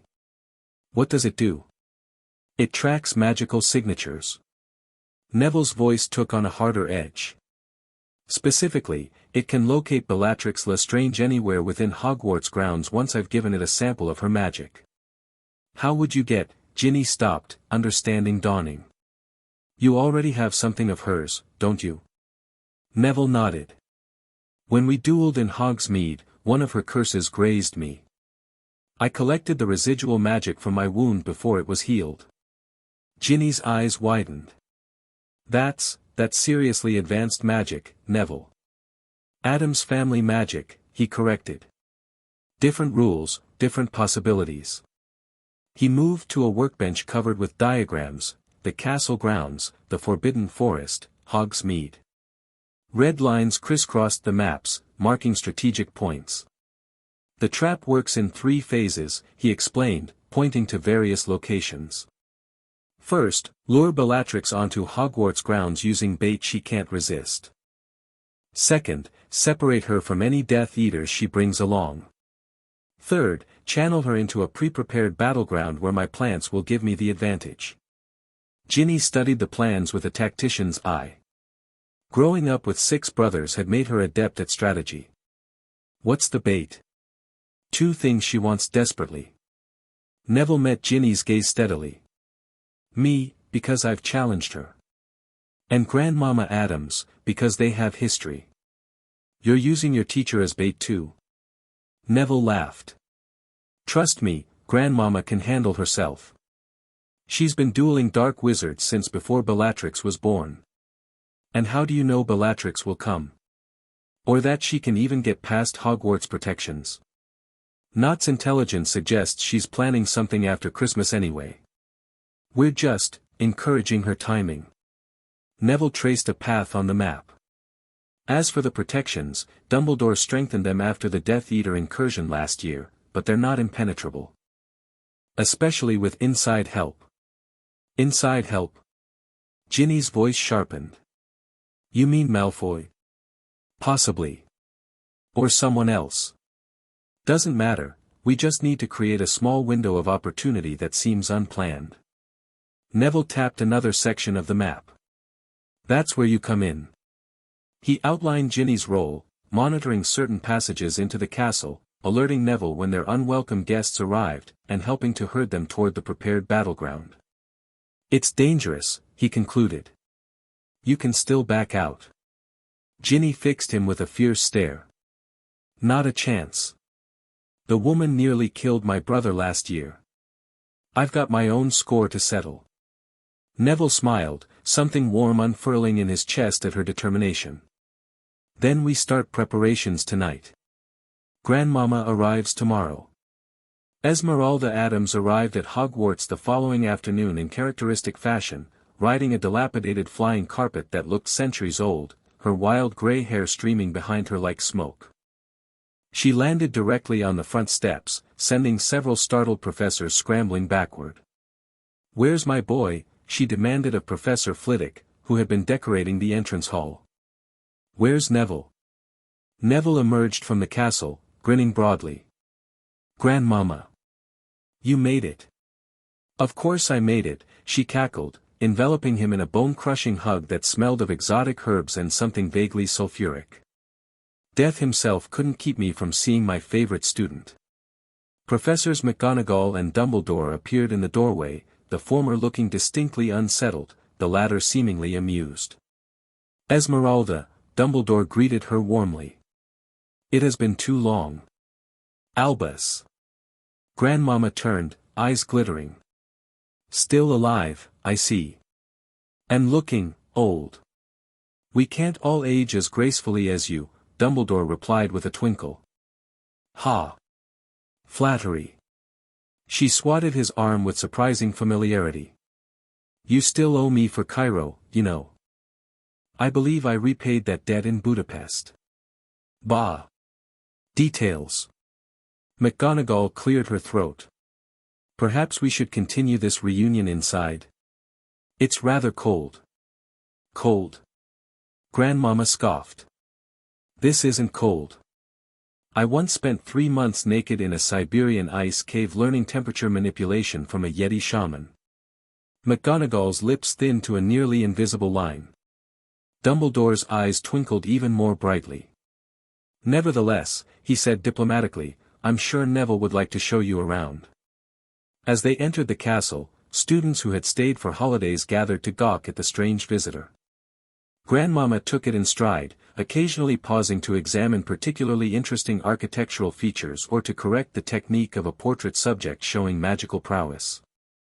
"No, no, all wrong," she told a painted warlock attempting to brew a potion. "You stir widdershins for venom extraction, diasyl for blood magic. Basic principles." The portrait looked affronted but made the correction. Neville led her toward the greenhouses, explaining his progress in hushed tones. Ginny joined them halfway, introducing herself with more confidence than most adults showed around Grandmama. "Ah! Red hair, fierce eyes, Weasley stock," Grandmama declared. "Good breeding. Strong magical lines. You'll do nicely." "Do nicely for what?" Ginny asked, bemused. "For whatever you're doing with my Neville," Grandmama replied with a knowing wink that made both teenagers blush furiously. The tour culminated at Greenhouse 3, where Neville proudly showcased his botanical creations. Grandmama inspected each plant with critical expertise, occasionally murmuring adjustments or improvements. "The binding vines need more vertebrate DNA to increase tensile strength," she noted, examining the thorned restraints. "A touch of dragon sinew would do wonders."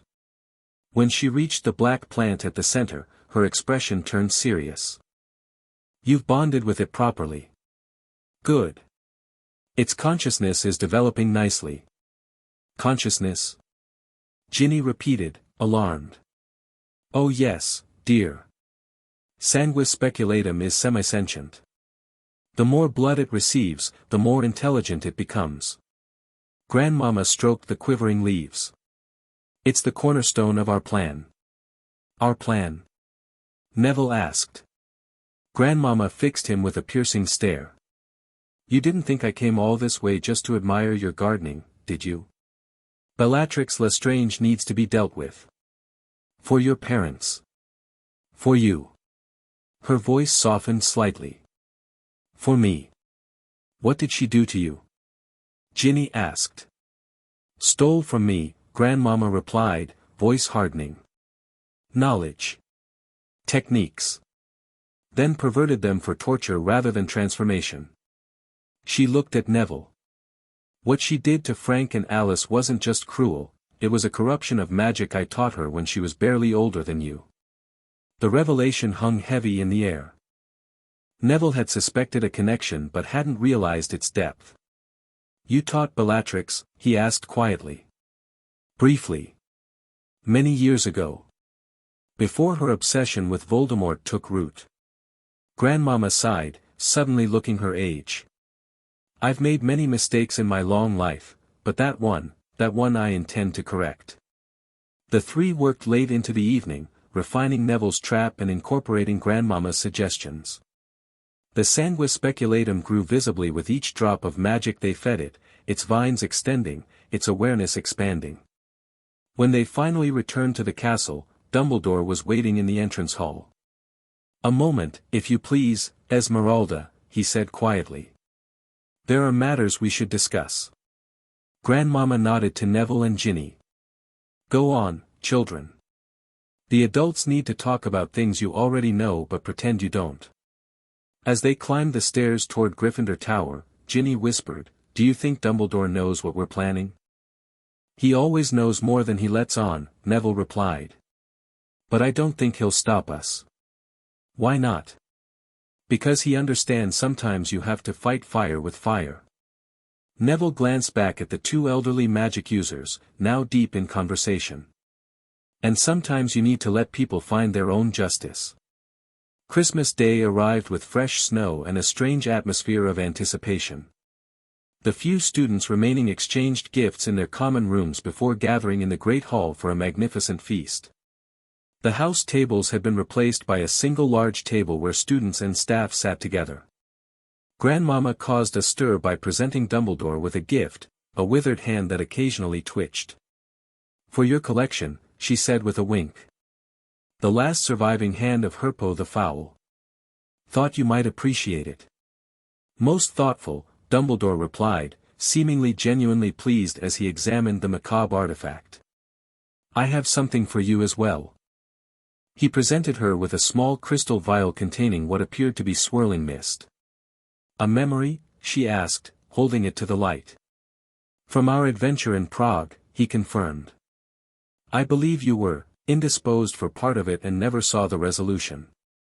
Grandmama cackled with delight. The necromancer's folly.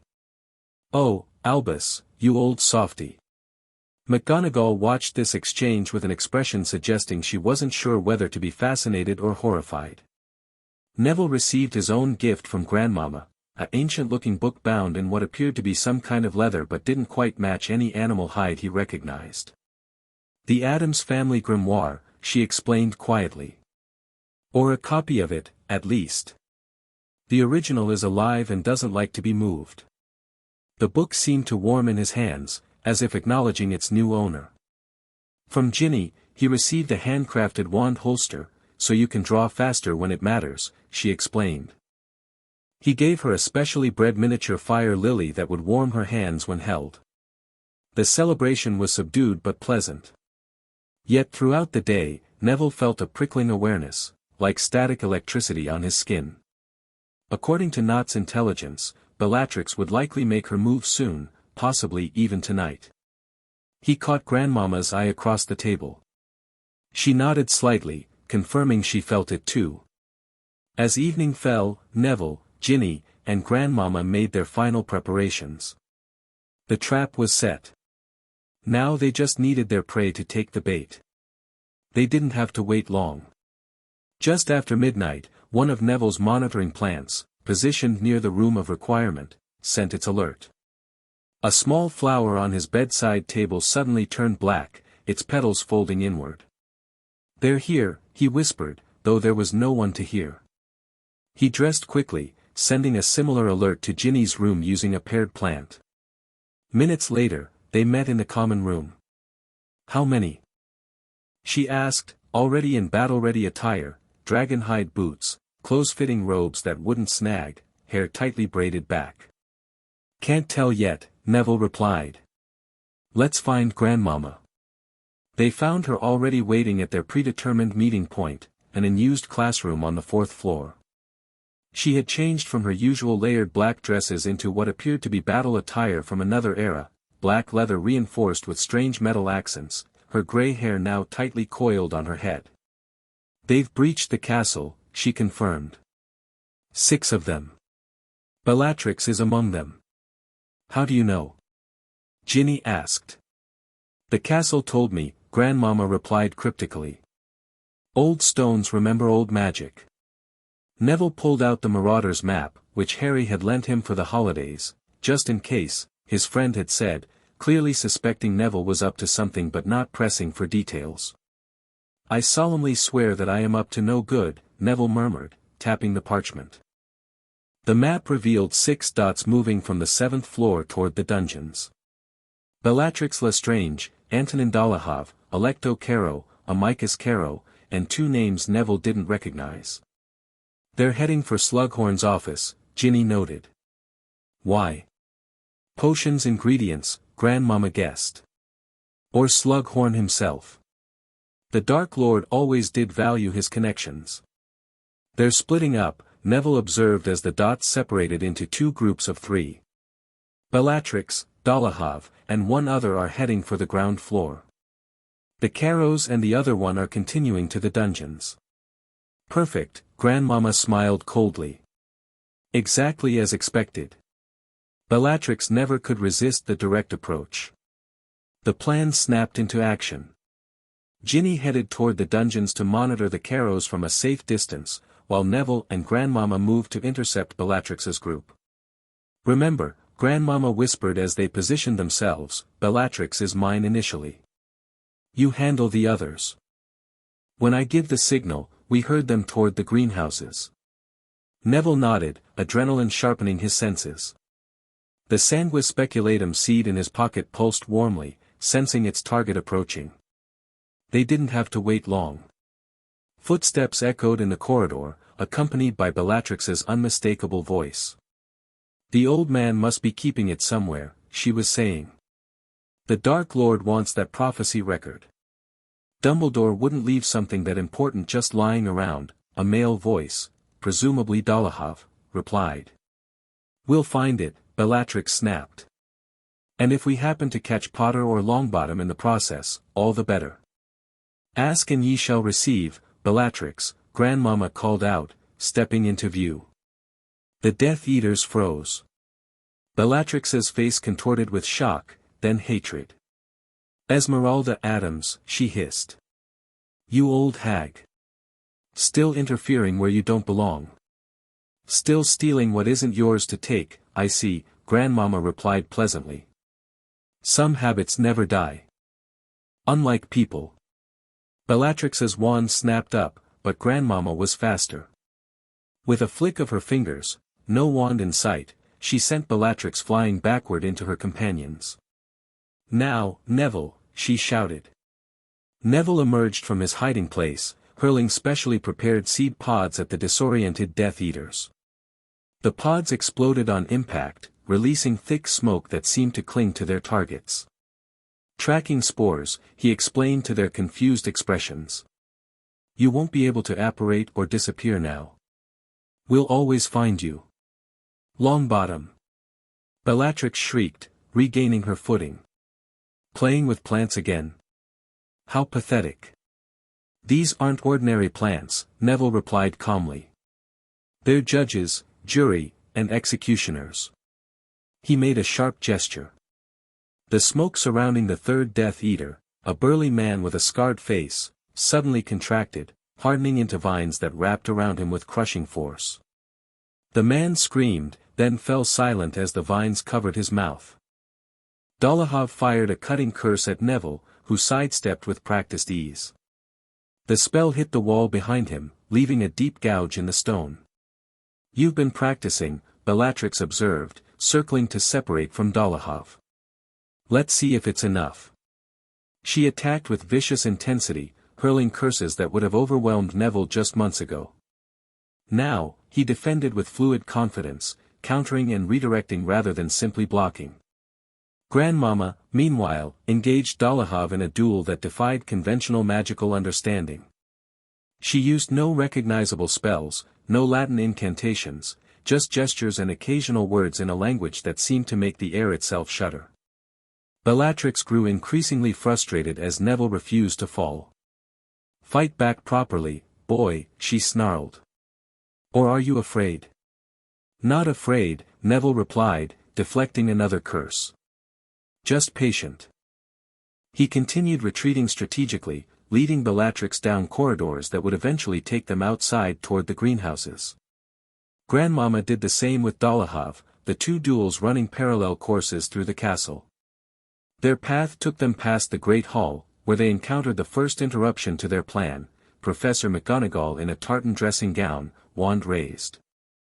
"What in Merlin's name," she began, before diving aside as Bellatrix sent a killing curse her way. "Professor!" Neville called out. "We've got this under control." McGonagall looked from Neville to Grandmama to the Death Eaters, comprehension dawning. This was planned.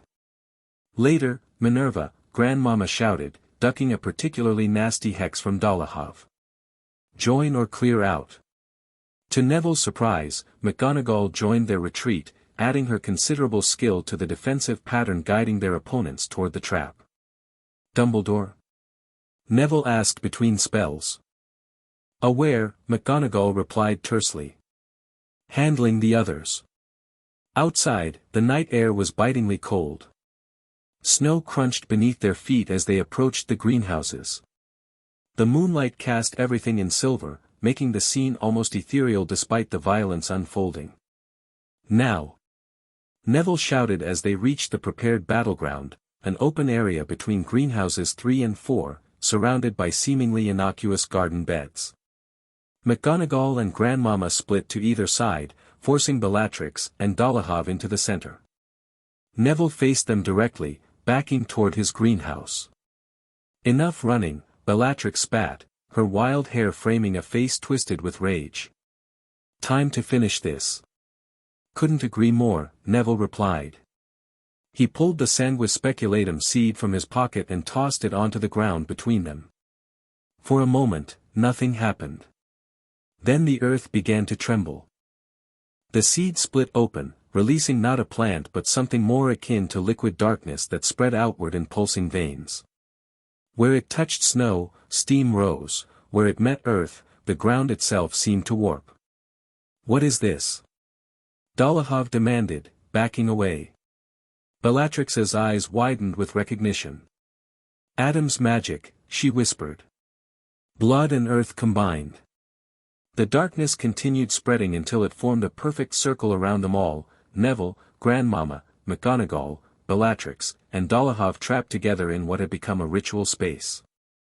"The circle seals us in," Grandmama explained, her voice taking on an otherworldly quality. "No one enters. No one leaves. Until it's finished." "Until what's finished?" Bellatrix demanded, though fear now tinged her anger.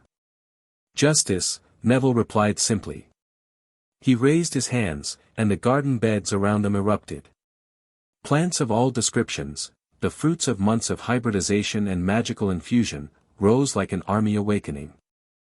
Vines thick as a man's arm snaked across the ground. Flowers unfurled, their centers glowing with magical energy. Pods split open, releasing creatures that were neither plant nor animal but something in between. "Merlin," McGonagall breathed, clearly seeing Neville's full creation for the first time. Bellatrix and Dolohov stood back to back, firing curses at the advancing botanical army. Some plants withered under direct hits, but for each one destroyed, 3 more took its place. "This is what you've been planning," Bellatrix realized, her eyes darting between the plants and Neville. "Using my own lessons against me, Esmeralda." "Not mine," Grandmama corrected. "His." She nodded toward Neville. "I merely guided.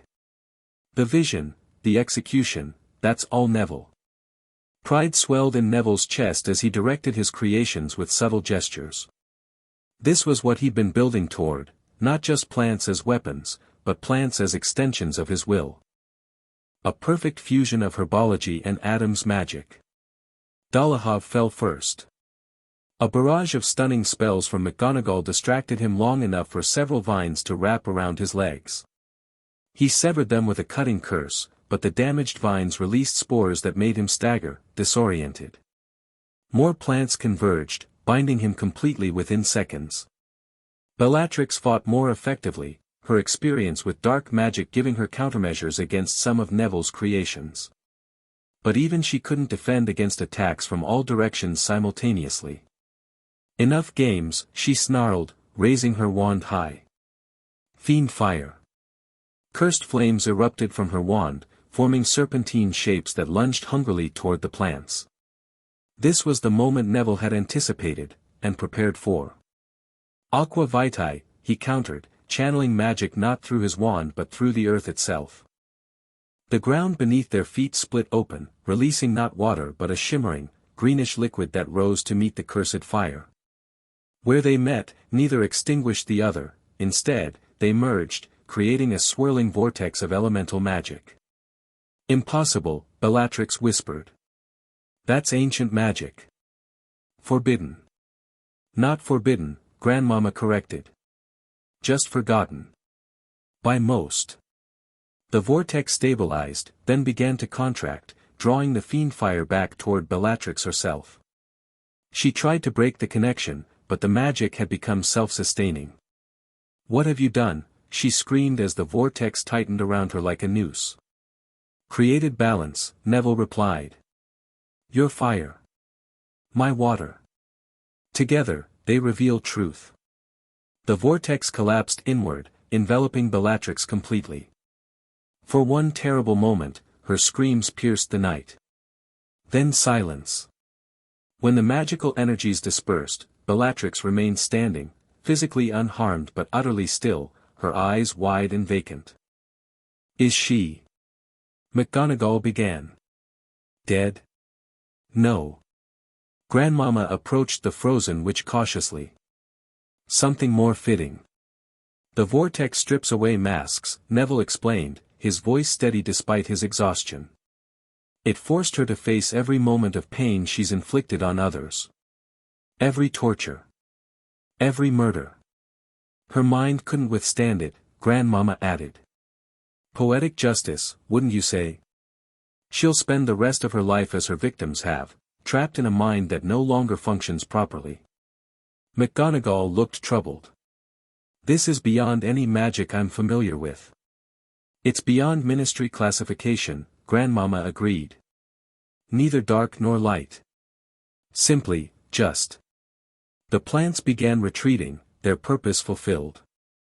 The black circle around them faded, releasing them from the ritual space. Neville approached Bellatrix cautiously.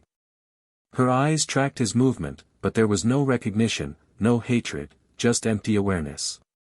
"For my parents," he said quietly. "And for everyone else you destroyed." A sound like distant thunder interrupted the moment. The ground trembled beneath their feet. "Something's happening at the castle," McGonagall said, turning toward Hogwarts. The night sky above the castle had turned an ominous green, clouds swirling in unnatural patterns. "He's coming," Grandmama said grimly. "Voldemort." "How?" Neville demanded. "Why now? The magic we just performed, it would have been felt by anyone sensitive enough. And Tom Riddle was always extraordinarily sensitive to magical disturbances." McGonagall was already moving. "We must alert Dumbledore, the other teachers." "Go," Neville told her. "We'll secure these two and follow." As McGonagall hurried toward the castle, Ginny came running from the opposite direction, her face flushed with exertion. "Neville." "The Carrows escaped, they're heading back to wherever they came in." She stopped short, seeing Bellatrix's condition. "You did it." "We did," Neville confirmed. "But we have a bigger problem now." "Voldemort," Ginny guessed, following his gaze toward the swirling clouds above the castle. "I need to get back to the greenhouse," Neville said urgently. "There's more we can use." No time, Grandmama countered. What we need is already here. She pointed to the sanguis speculatum remnants, which had reformed into a small, pulsing mass. It's consumed Bellatrix's magical signature. It can do the same to Voldemort's. You want to use the same trap? Neville asked. With modifications. Grandmama's eyes glittered with dark excitement. Tom and I have unfinished business too. The scene at the castle was controlled chaos.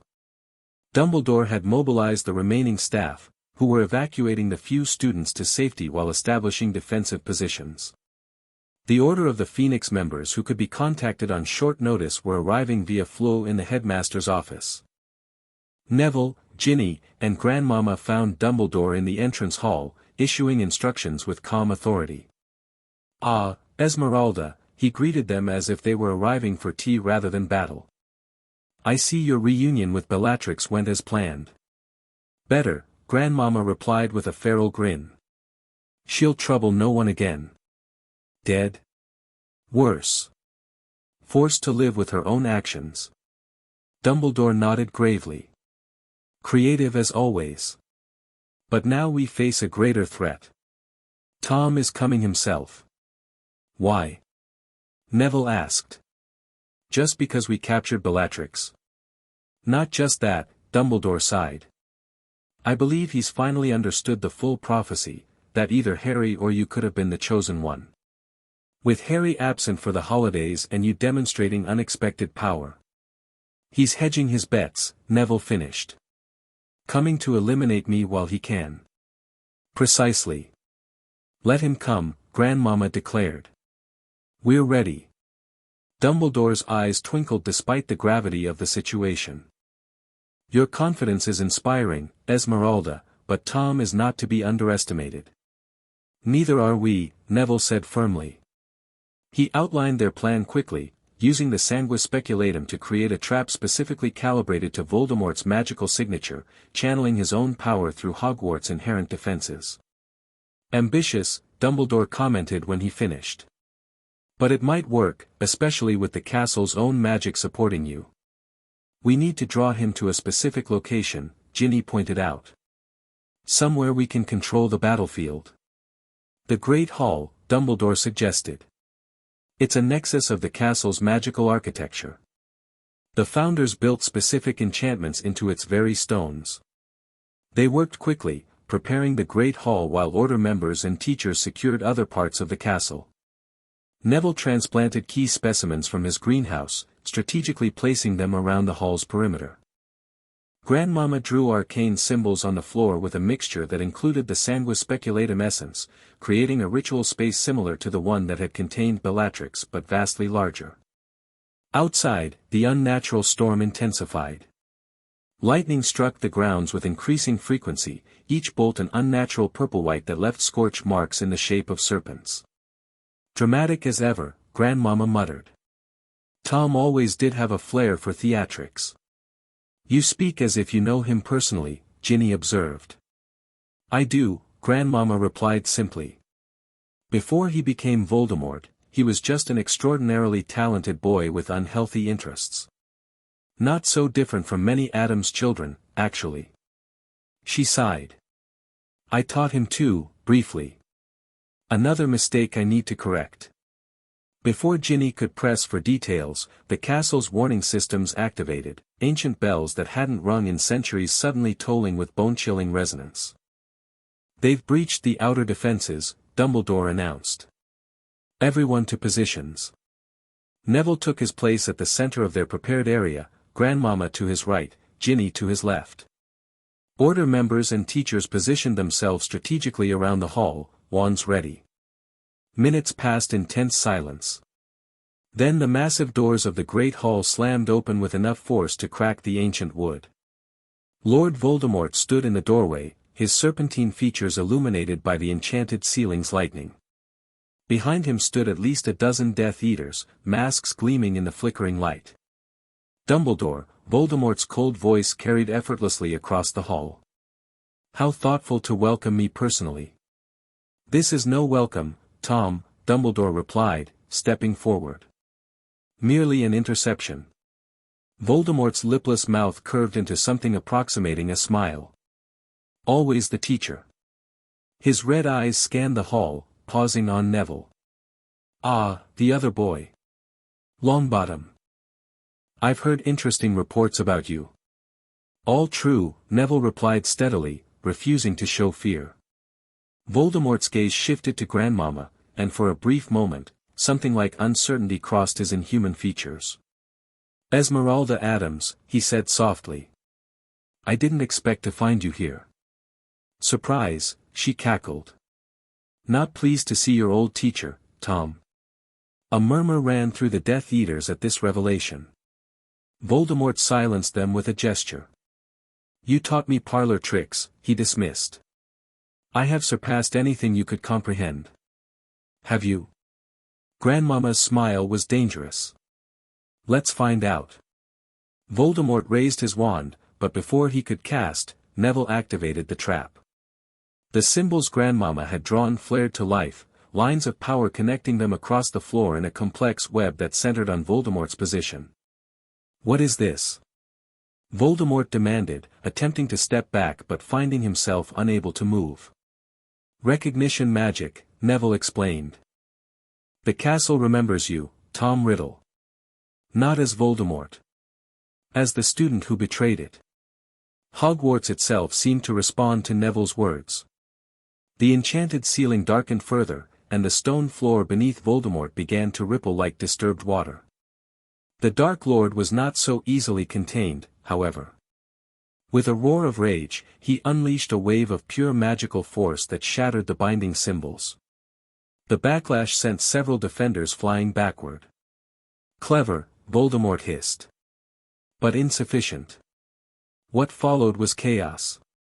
Death Eaters poured into the hall, engaging Order members and teachers in fierce combat. Spells ricocheted off walls, shattering the house tables, scorching the ancient stone. Dumbledore and Voldemort faced off in the center, their duel a masterclass of magical prowess that few could follow, let alone match. Elements bent to their will, fire, water, earth, and air weaponized with devastating effect. Neville focused on his part of the plan. As Death Eaters advanced, his specially bred plants activated, vines erupting from seemingly innocent pots to ensnare enemies, flowers releasing targeted pollen that affected only those bearing the dark mark. Ginny fought at his side, her battle skills honed through years of growing up with 6 brothers and recent DA training. They moved in perfect synchrony, covering each other's blind spots, amplifying each other's strengths. Grandmama, meanwhile, engaged multiple Death Eaters simultaneously, her wandless magic confounding opponents trained in conventional techniques. She seemed to age backward in battle, moving with the speed and precision of a much younger witch, her cackle cutting through the din of combat like a knife. The tide was turning in their favor when Voldemort, sensing defeat, changed tactics. Breaking away from his duel with Dumbledore, he targeted Neville directly. You, he snarled, gliding across the hall with unnatural speed. The spare prophecy child. Let's settle this question once and for all. A killing curse shot toward Neville faster than he could react. But before it connected, plants moved of their own accord, a wall of magically reinforced stems intercepting the deadly green light. The plants blackened and died instantly, but Neville remained unharmed. Interesting, Voldemort observed. You've connected your life force to your plants. Clever, but ultimately futile. He cast again, this time a curse that bypassed the plants entirely, seeking Neville's magical core directly. Neville felt it like hooks trying to tear his magic from his body, an excruciating sensation he'd never experienced. But again, intervention came, this time from Grandmama, who threw herself between them, absorbing the curse with a complex wandless shield. You always did fight dirty, Tom, she wheezed, the effort clearly taxing her. No appreciation for the art. The art is power, Voldemort countered. Something you never understood, old woman. No, Grandmama replied. The art is balance. She made a sharp gesture, and the sanguis speculatum remnants, which had been spreading unnoticed throughout the battle, suddenly activated. Dark tendrils shot upward from the floor, wrapping around Voldemort's legs. The Dark Lord hissed in pain and surprise. Blood magic? From you? Not just blood, Neville said, stepping forward. Life. Death. Growth. Decay. The whole cycle. He reached out with his magic, connecting to every plant in the hall, drawing on their collective life force. Power surged through him, not the destructive force Voldemort wielded, but something deeper, more fundamental. Voldemort fought the binding tendrils, his magic burning them away only for more to replace them. For the first time, uncertainty showed on his serpentine features. "What is this magic?" he demanded. "Something older than your Horcruxes," Grandmama replied, making Voldemort's eyes widen at the forbidden word. "Something that recognizes the fractures in your soul." Neville reached deeper, past the plants, into the castle itself, connecting to the earth beneath, the ancient magic woven into Hogwarts foundations by the founders. Ginny placed her hand on his shoulder, lending her strength, her magic merging with his. "You cannot defeat me," Voldemort insisted, though the tendrils continued climbing despite his efforts. "I am immortal." "No one is immortal," Neville replied calmly. "Everything returns to the earth eventually. Even you, Tom Riddle." With a final surge of magic, Neville completed the connection. The Sanguis Speculatum, infused with the castle's ancient power and Neville's botanical magic, encased Voldemort entirely. For a moment, the Dark Lord was completely contained, his red eyes wide with something approaching fear. Then, with a scream of rage that shook the very foundations of the castle, he unleashed his full power. The cocoon exploded outward, sending everyone flying. When the dust settled, Voldemort stood in a circle of destruction, his robes smoking, his pale skin cracked like porcelain. "Enough," he snarled. "This was meant to be a simple extraction, not a battle. We withdraw, for now." Before anyone could react, he raised his wand to the ceiling. "Mark this day, Dumbledore. Your precious school has survived, but only because I allow it." With a gesture, he shattered the enchanted ceiling, raining debris down on defenders who scrambled to shield themselves and others. In the confusion, he and his remaining Death Eaters disapparated, somehow bypassing the castle's anti-apparition wards. As the dust settled, Neville staggered to his feet, helping Ginny up beside him. The great hall was in ruins, tables splintered, banners burned, the enchanted ceiling a gaping hole exposing the now clearing night sky. But they had survived. More than survived, they had forced Voldemort himself to retreat. "Did we win?" Ginny asked, coughing through the dust.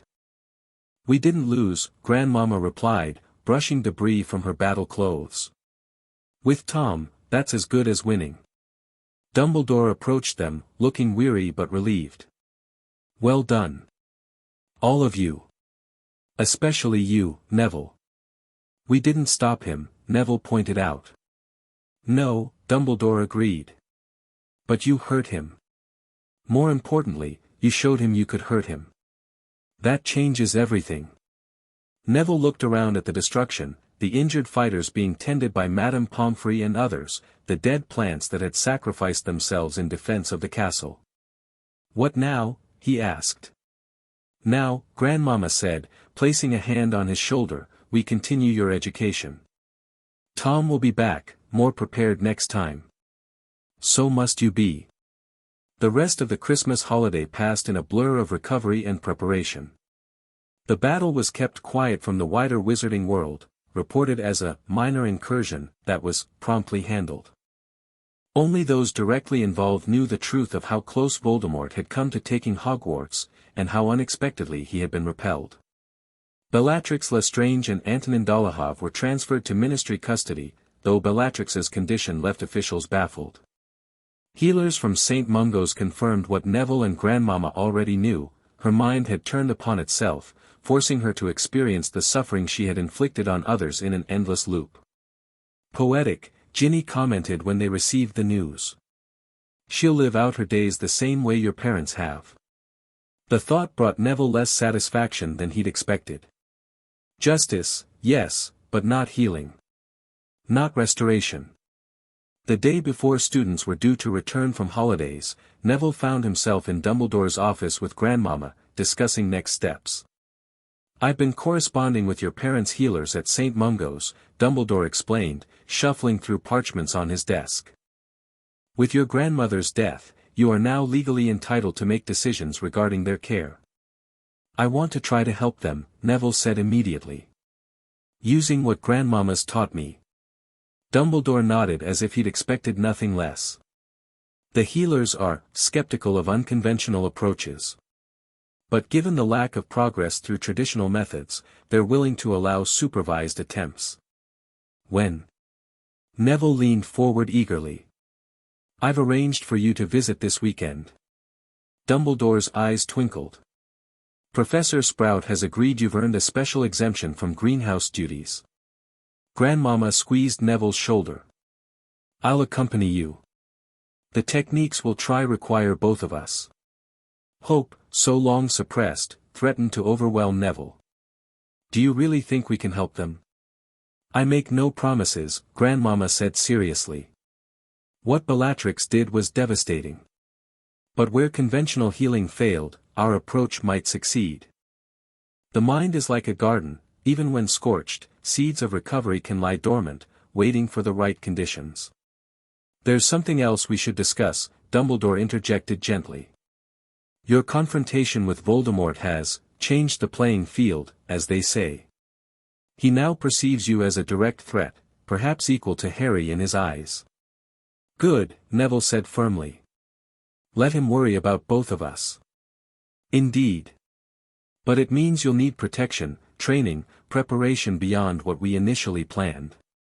Dumbledore stroked his beard thoughtfully. "I believe it's time to formalize your studies with Esmeralda." "Formalize how?"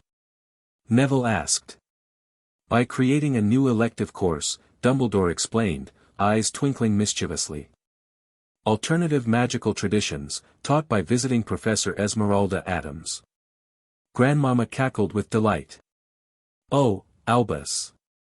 The Board of Governors will have kittens." "Let them," Dumbledore replied serenely. "After recent events, they're in no position to question my staffing choices. Besides, educational diversity is long overdue at Hogwarts." The idea of Grandmama teaching officially at Hogwarts, sharing her knowledge with other students, filled Neville with excitement. "Who could take the class?" "6th and 7th years only," Dumbledore clarified. "With parental permission and a certain minimum grade requirement in core subjects. We must be somewhat selective." "Naturally," Grandmama agreed. "Not all minds are ready for what I teach. But those who are." Her eyes gleamed. "They'll become forces to be reckoned with." The remaining months of 6th year passed with surprising normalcy on the surface. Classes resumed, Quidditch matches were played, homework was assigned and completed. But beneath the routine, Hogwarts had changed. Neville's role in repelling Voldemort, while not publicly acknowledged, became known through the inevitable Hogwarts rumor mill. Students who had once dismissed him now sought his advice, his friendship, his protection. The new elective course, Alternative Magical Traditions, quickly became the most talked about class at Hogwarts. Limited to 20 students, it attracted a diverse group: Harry, Hermione, and Ron, of course, Luna, whose natural affinity for unconventional magic made her a natural star pupil, Ginny, who'd insisted on special permission despite being a 5th year, Theodore Nott, seeking his own path away from his father's choices, and others from all houses who demonstrated both ability and open-mindedness. Grandmama proved a polarizing but effective teacher. Her methods shocked, her explanations defied conventional magical theory, and her practical demonstrations occasionally required Madame Pomfrey's intervention. But her students learned, rapidly and thoroughly. "She's brilliant," Hermione admitted one evening in the common room, though she still sometimes argued theoretical points with Grandmama during class. "The integration of magical traditions from around the world, the way she approaches magic as a unified force rather than distinct disciplines, it's revolutionary." "And bloody scary sometimes," Ron added, nursing a hand that had turned temporarily transparent during that day's lesson. But effective. Harry, who had been understandably shocked to learn about Neville's confrontation with Voldemort upon his return from Christmas break, had thrown himself into the new studies with determination. "It changes everything," he told Neville during one late-night conversation. "Having you as another target splits his focus. And this magic, it's not what he's expecting from either of us." Neville's relationship with Ginny evolved naturally amidst the intensity of their shared experiences. What began as comradeship in battle blossomed into something deeper. Their first kiss happened spontaneously after a particularly successful class exercise, her impulsiveness meeting his newfound confidence in a perfect moment that neither had planned. Harry, surprisingly, showed no resentment. "I care about her," he admitted to Neville. "But with everything happening, it wasn't the right time for us. You two make sense together." The weekend visit to St. Mungo's marked another turning point. While Neville and Grandmama couldn't fully restore Frank and Alice Longbottom, their combined approach, botanical remedies infused with Addams family magic, coupled with new forms of mind communication, achieved what conventional healers had deemed impossible. Neville, his mother said clearly on their third session, the first word she'd spoken in 15 years.